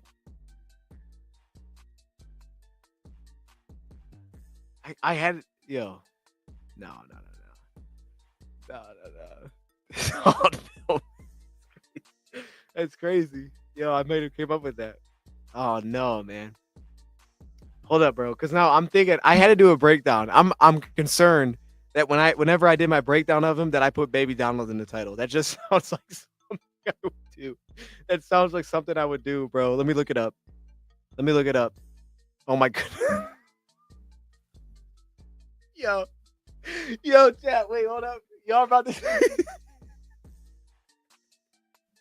hold up. Nah, this is crazy, bro. This is crazy, man. This is like life changing, man. I never realized this was a thing, dude. Hold up, man. Ah. But I put quotes around it. Somebody else had to say this. Somebody else had to say this, bro. I couldn't have been the only one. Nah. I put quotes. Somebody else said this. All right. So I'm not claiming this. I'm like, well, is he Baby Donald? Actually, now that we're here, does he got a little Baby Donald in him? I mean, maybe, maybe that's why I want to keep him. I Oh man, no, that's crazy. Oh my goodness. All right, y'all lying, bro. That's cool. Look, bro, y'all lying. It's cool. That was unnecessary, by the way. We didn't need to do that. I'm glad someone called that out because I for sure saw it. I thought that was like the thing. I thought that was the thing coming out of the draft. I'm assuming what happened was we drafted him. I didn't know who he was when we drafted him. There's no doubt about that. I don't remember knowing him when we drafted him. But I probably got hype and I was like, yo, Baby Aaron Donald. And it's stuck. You know what I mean? So it is, yeah. Okay. Anyway. I missed some comments. Dos Diana's baby Calvin Johnson. See, now this is accurate. Okay, see, this could also be put on the title. Dion going off Fight Club on us. Manu is in development as an O-line under Farley or Fraley. Manu. Yeah, man. Hey, hopefully a future tackle for us. I think it's cool that he stuck at tackle. I thought he was going to go to guard, but he didn't. Manu and Martin were project players. Yeah, look, again, I don't think Martin's game was like it wasn't like Martin's game didn't have positives to it when he played last year. Like, yes, it was bad. It was not good, right? It wasn't like you walked away like, oh, he's a starter. But there was positives to his game. There was positives to what he did and the way that he played against Green Bay. There was negatives too. There's a lot of like, oh, okay, this isn't great. But if you told me you put him and Chris Smith next to each other, who has the better chance of being your future nose tackle? It's definitely Roderick Martin. Roderick Martin still has the tool set to get there, and this is the year he has to make that jump. But Chris Smith took a handful of snaps more consistently. There was just a limited upside to it. You know what I mean? There was still good there. I think it was great. It was still good there. And Manu, we don't know yet. He's going into year 2. Manu's a mess coming out of college, but he's staying at tackle. Like, I think we all thought he was going to go hard because it was messy. It was messy versus who he was playing. I can't remember what. It was like Canadian college football. It was messy then. But, he moves well. He can sink. He can drop his weight. Like, he's an athlete. He can bend. So I thought he was going to go to guard because of that. He's not. But sometimes it's kind of like the Jahad Campbell thing, right?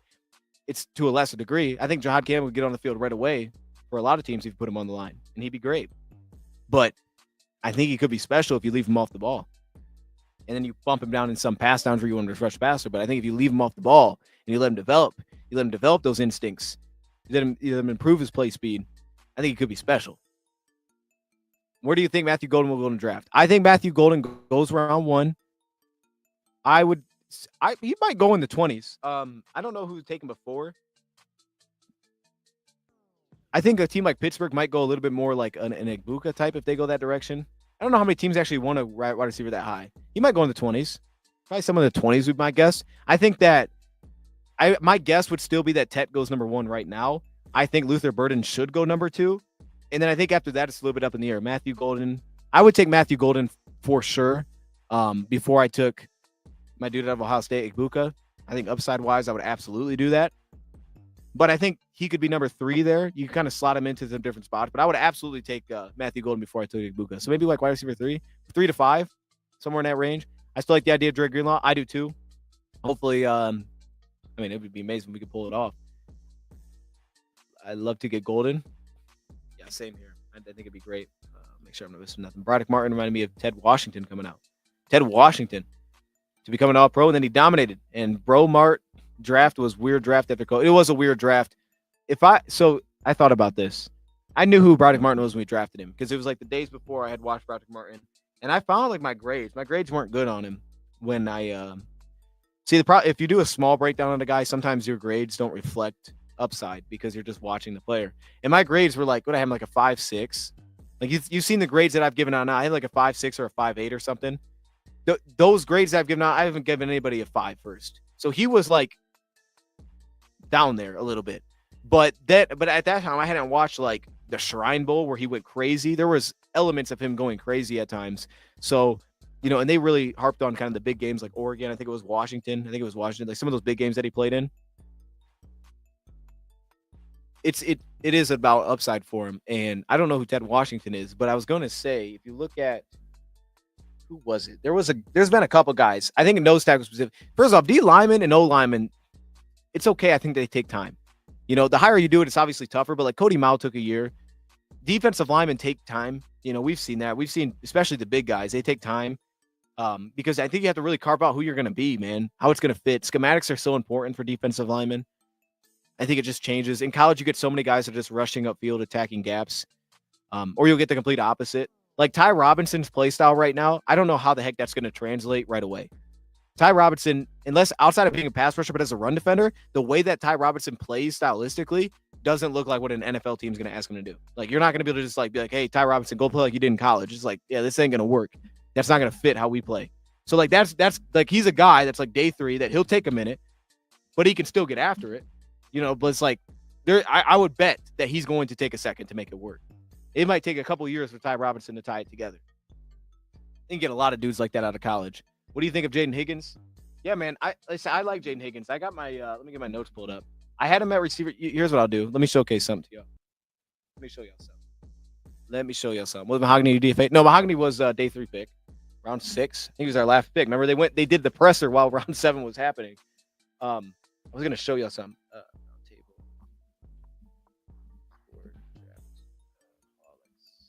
So we did this. Now, like I said, I have changed my opinion on certain guys, okay? This was super early in the process, bro. And it's not like I was doing this during the season, like that kind of thing. Not with many guys. No, Mahogany was very in the 6th. Okay, so this is where I was on Higgins, just to remind myself as well. So these are live every Thursday, by the way. We're doing mock drafts now. It's mock draft season. It's a ton of fun. We'll start throwing mock drafts over here too. I don't know where I was in the video. This is Derek's. Roshmo. I must have been at the end, man. They saved me for the end. That's Colby. Hold up. Where am I at? Colby. Oh, shoot, man. They went through mine quick. All right. So there was my top 5 when we did it. I look kind of crazy. What am I wearing? Oh, I'm wearing my Snoopy shirt. That was my 5. So yeah, I had Higgins at 5. Isaiah Bond, which I don't think that's gonna happen. He's not gonna go top 5, clearly. Egbuka at 3, Burden at 2. So yeah, I'd probably throw Matthew Golden above Egbuka. I'd probably push Egbuka down to 4. I'd keep Higgins at 5, and that'd probably round out my top 5 right now. That's probably what I'd do. Like the quickest thing is I would do that. I just take Bond out, and then I'd throw Golden in 3 and just bump it. I want Birch in the 2nd, but would hate. Yeah, I know him running he said he was about to fly, and Duke can run. Like, he definitely has on-field speed. But my goodness, man, they did not do what he said he was gonna do. I want Birch in the 2nd, but I'd hate a wide receiver like Higgins Birch. I think Birch is gonna be tough. I don't think Birch is gonna go round 2. We've seen guys out of Oregon also not go that early. Like, I remember you guys remember last year they had the defensive lineman out of Oregon who was expected to go and he just fell. He went to round 4. I think Birch is gonna fall a little bit. I think people are trying to figure out and put together how it's gonna translate. I think a lot of his skills for consistency in the NFL. I don't think he goes round 2. Maybe round 3. Like, I think Birch is gonna round 3 kind of deal, maybe early day 3. I think that's where he goes right now. I personally have him graded pretty high. I like Jordan Birch, but I think he could fall a little bit. Who was it last year? They had that dude out of Oregon that was super productive. He was built a little weird. I think Birch is built better for the NFL. I think he's much more of a clear-cut fit. He's just kind of big, right? He's like a big defensive end. He's like 280 something.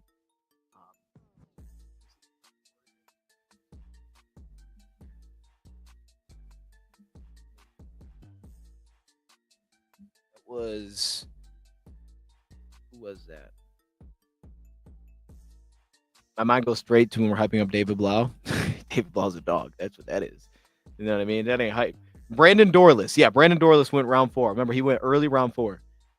Like, Brandon Dorless was probably more productive than Jordan Birch was. So, like, I could see him going somewhere like that. Trying to figure out how it's all going to connect at the next level.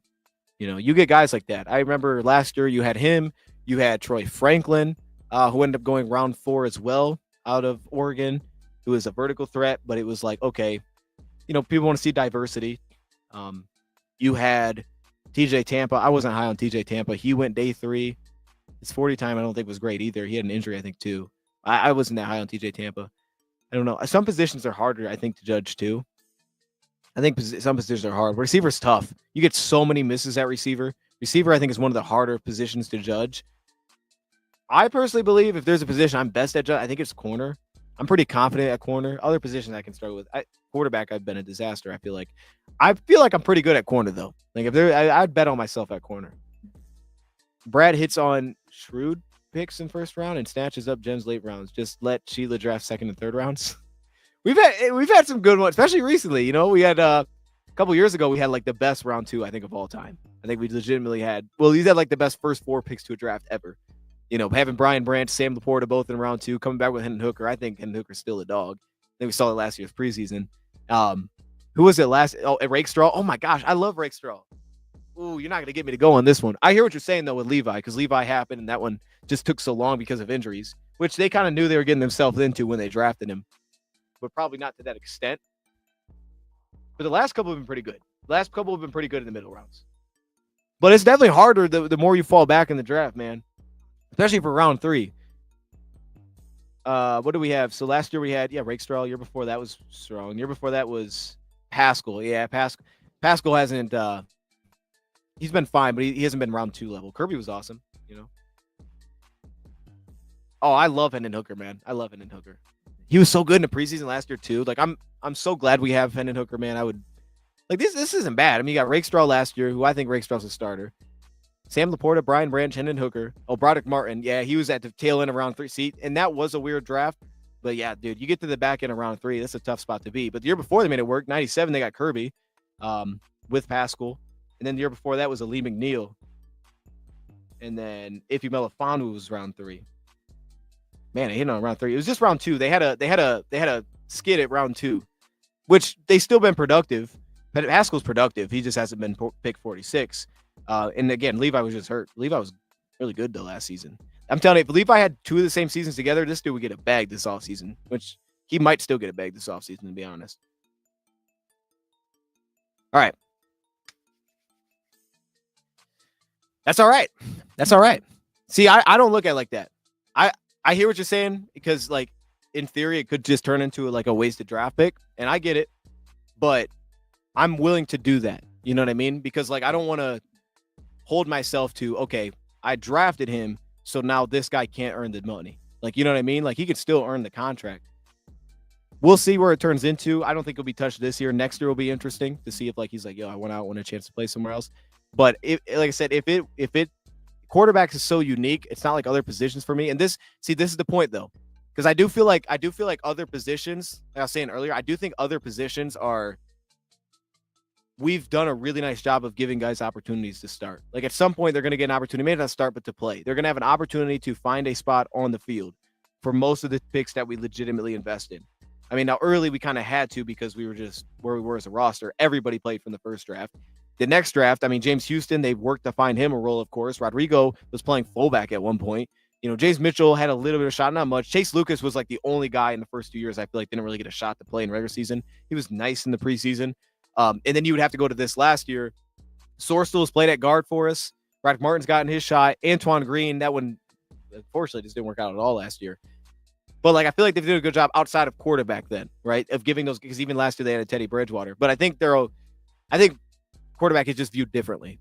It's like, you know, you can't rotate guys in. So it's like, and it's so valuable that if you told me, like, oh, man, didn't work out because Goff was too good, and it's like, he's got to be our backup, I can live with that. I can live with saying we used a 3rd-round pick on a backup and it just never turned, because it's that quarterback. As long as I'm comfortable for those 4 years, well, it's really, I don't even say those 4 years. It's really these last 2 now, right? Because he was in development process. Forget the first 2 because he didn't even really see him. It's good preseason, so we got a good starting point. But it's going to be about these last 2 years. If we're comfortable with him as our backup for these next 2 years, then it's okay. I wanted Membu to fall to us for our left guard, but he won the Armor Olympics. Yeah, Membu's a heck of a player. Membu's a heck of a player, man. He's flexible up the line. Membu's a dog.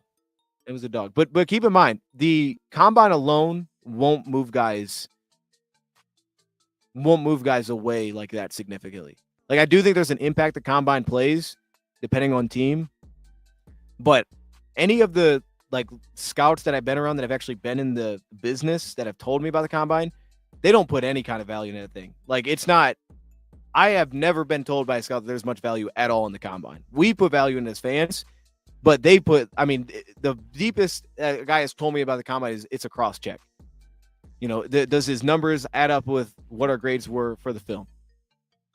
It's like, that's it. Like, we don't put stock into that. Now, maybe there's other, you know, franchises that mess up because they're putting stock into that. Maybe Jacksonville taking Trayvon Walker at 1. I don't even know if that was a combine thing. That was just like, he's big and he's athletic, we'll take him at 1. I don't know.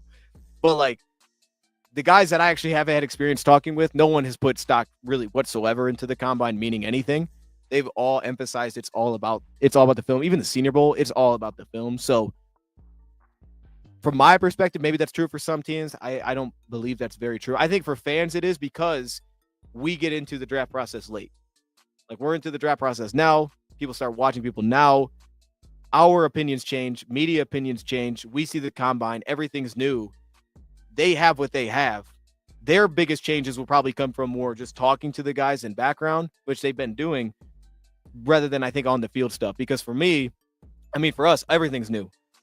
So it's like, we're going to be like, yo, this guy's here now, this guy's here. But for them, it's like, yo, he's been there. Y'all are just catching up. You know what I mean? We've been here with it. These guys been working since the season began. Brad's first draft, we kept Sewell, Aleem, Saint, and Barnes. Looks like we lose Levi and Iffy, but they would still be welcome back at the right price. Absolutely. What a draft. Hey, man. I hope so, man. You know, and unfortunately, that's going to become the case going forward, right? It's going to be harder and harder it's going to be more difficult to do that. You know, it's more difficult to make those decisions because, bro, we're going to have to make those tough decisions now going forward, bro. We're going to have to just not keep people that we really like. Who used to call the Umbrella Olympics? Gruden? That sounds like something Gruden would say. Cowboys always been entertainment. Honestly, I didn't even really watch it this year. You know, I watched it last year. I didn't really watch it this year. I like saw the numbers of stuff, but I only watched bits and pieces. Sent Harold Landry to Detroit by Monday afternoon. Josh, you got to pull it back, man. I'm obviously not a big Harold Landry guy. I don't think it makes sense, but feel free to pull it back. And I think that some of that too is, I mean, I've been on that same stance as trade deadline. I didn't want him at the trade deadline, you know. So I and that was as a player more than anything. Quarterback position isn't rotational because quarterbacks are 50% of the outcome. Quarterback 1, 234 sounds fake. Wait, I'm confused. Okay, I don't know what that. Wait, I don't know what that means. Landry wants too much money. Combine has value. I'll say that, but it's more confirmed. Yeah, that's like, I've never talked to a guy that put anything in stock in that, because it's like, bro, if you're putting stock in that, you haven't watched the player. Like, if I haven't seen the player, but it's cool for fans because it's the first time to see him. You're like, he's that athletic. Who is this guy? It's like we do it the backwards way. You know, we look at it backwards. Nothing wrong with that because, I mean, it builds draft hype. It's the perfect time to put it on TV. You see a guy ran a crazy 40. Who is this dude? Let me check him out. Now you want to see where he gets drafted. They have a great build-up process. All these bowls and everything leading up to the draft, it's well done for entertainment's sake. I mean, and now it's mock draft season. Do you think Mahogany will have a future starting spot on the line? I think he's going to start this year. I watched the combine just to watch 300 plus pounds. You're out of your mind talking about Broderick succeeding at anything. He's a bum. Have you seen his Raz? Okay.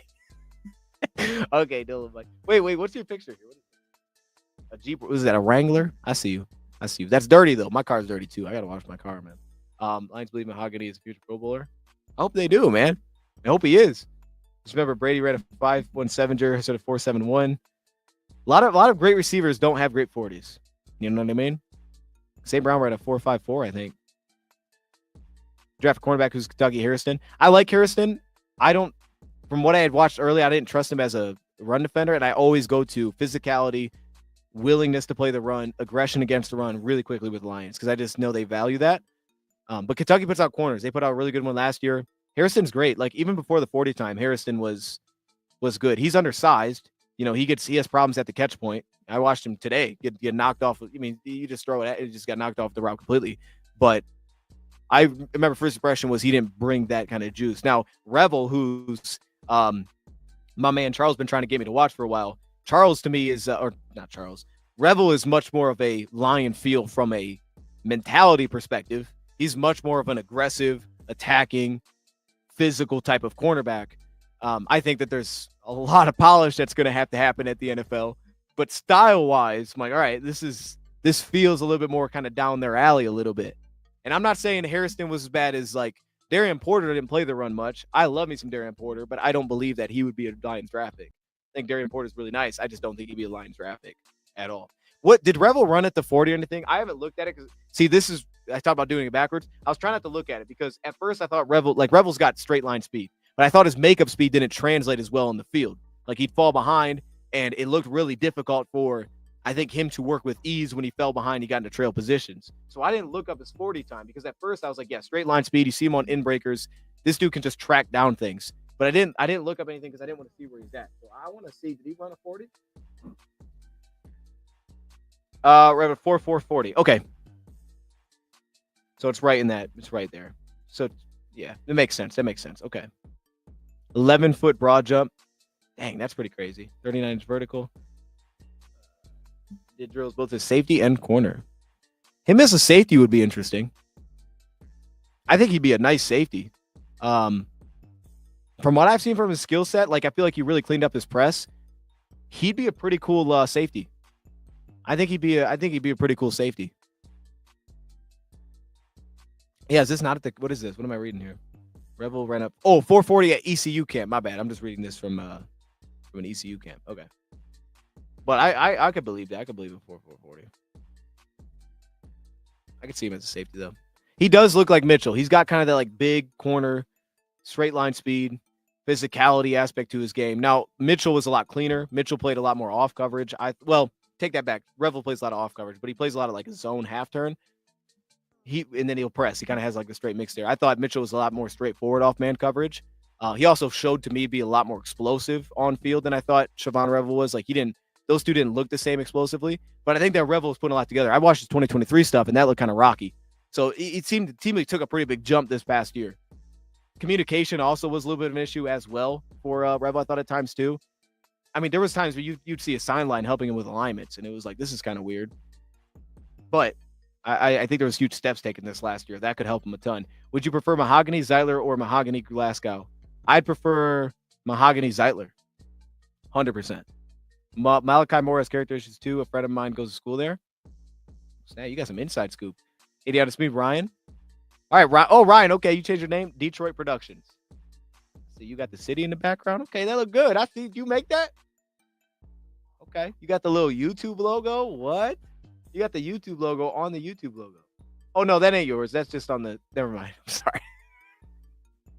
That ain't yours. I was like, wait a minute. Why'd you put a YouTube logo there? Never mind. That's not yours. It's cool. But I like the picture. The picture looks good.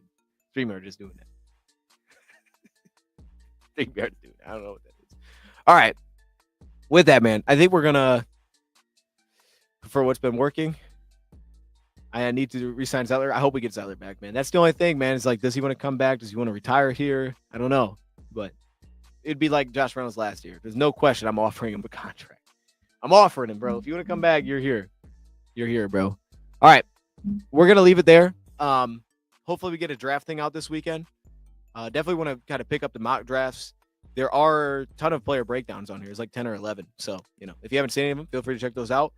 And maybe I try to do some sort of free agency this weekend where we kind of like, not really a full big board because I don't think I'll be able to legitimately do that, but just get names, gather some names, talk through some guys that are options. Maybe we do like I don't know, just do some sort of like weird mock offseason live or something just for fun this weekend because Monday everything's going to pop off. I don't know if there's like a set time, but I'm just assuming as soon as Monday happens, it's going to go crazy. But maybe there's a set time. I feel like there's a time where it opens for legal negotiating, legal tampering, but I don't know what time that is. So if anybody knows, let me know. Real. I'm real because I've never seen a bad bid on a player. Hey, man, come on, Elmo. You know what I mean? Elmo, this is what we need. I need to take this comment, right? And I need to put this on the thumbnail of those videos. Because it's like, I'm going to screenshot it. I'm going to put it on the thumbnail of my next video. Here we go. All right, I screenshotted it. I'm gonna put that on the thumbnail. It's gonna be your comment saying that, Elmo. I appreciate you.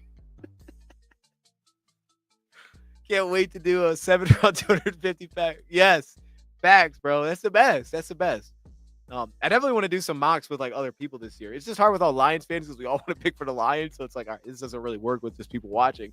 But I want to get some together where at least maybe we get some division things, stuff like that, bro. I want to add some personality to it, not just a dang simulator. Do a mock that doesn't make sense. Thank you, buddy. Hey, there's a few of those already out there. You know what I mean? Bold free agency take. You want that for this weekend? I can get that this weekend. For right now, we sign a fullback. Hey, straight up, we're signing a fullback, dog. I think we get a tight end, but we might also get a fullback. You know what I mean? That's what we're going to do. That's the bold take. Fullback is back. There's like 6 available.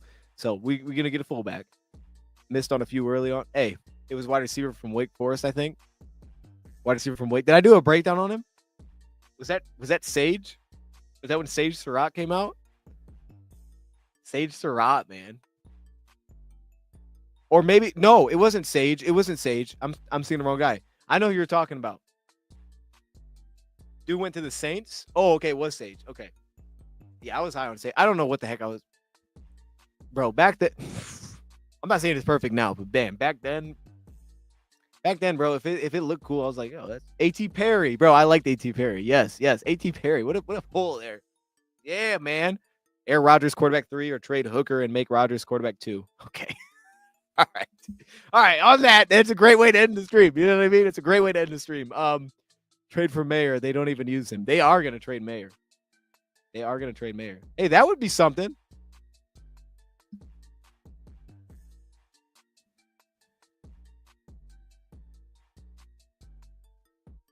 Because I think we need to get a tight end. And he'd be cheap. Tight end market's trash. Writing that down. And if you get him for a day 3 pick, dude's been there for a year. I heard that they were shopping him. I'm going to look into that, Elmo. This weekend. We might need to talk about that. That is interesting. That'd be crazy, wouldn't it? Have Sam Porter and Mayer? What the heck? All right, we're getting out of here, man. Appreciate y'all joining. And, we'll be back. We'll be back this weekend, hopefully. All right, I'm out. Have a great weekend.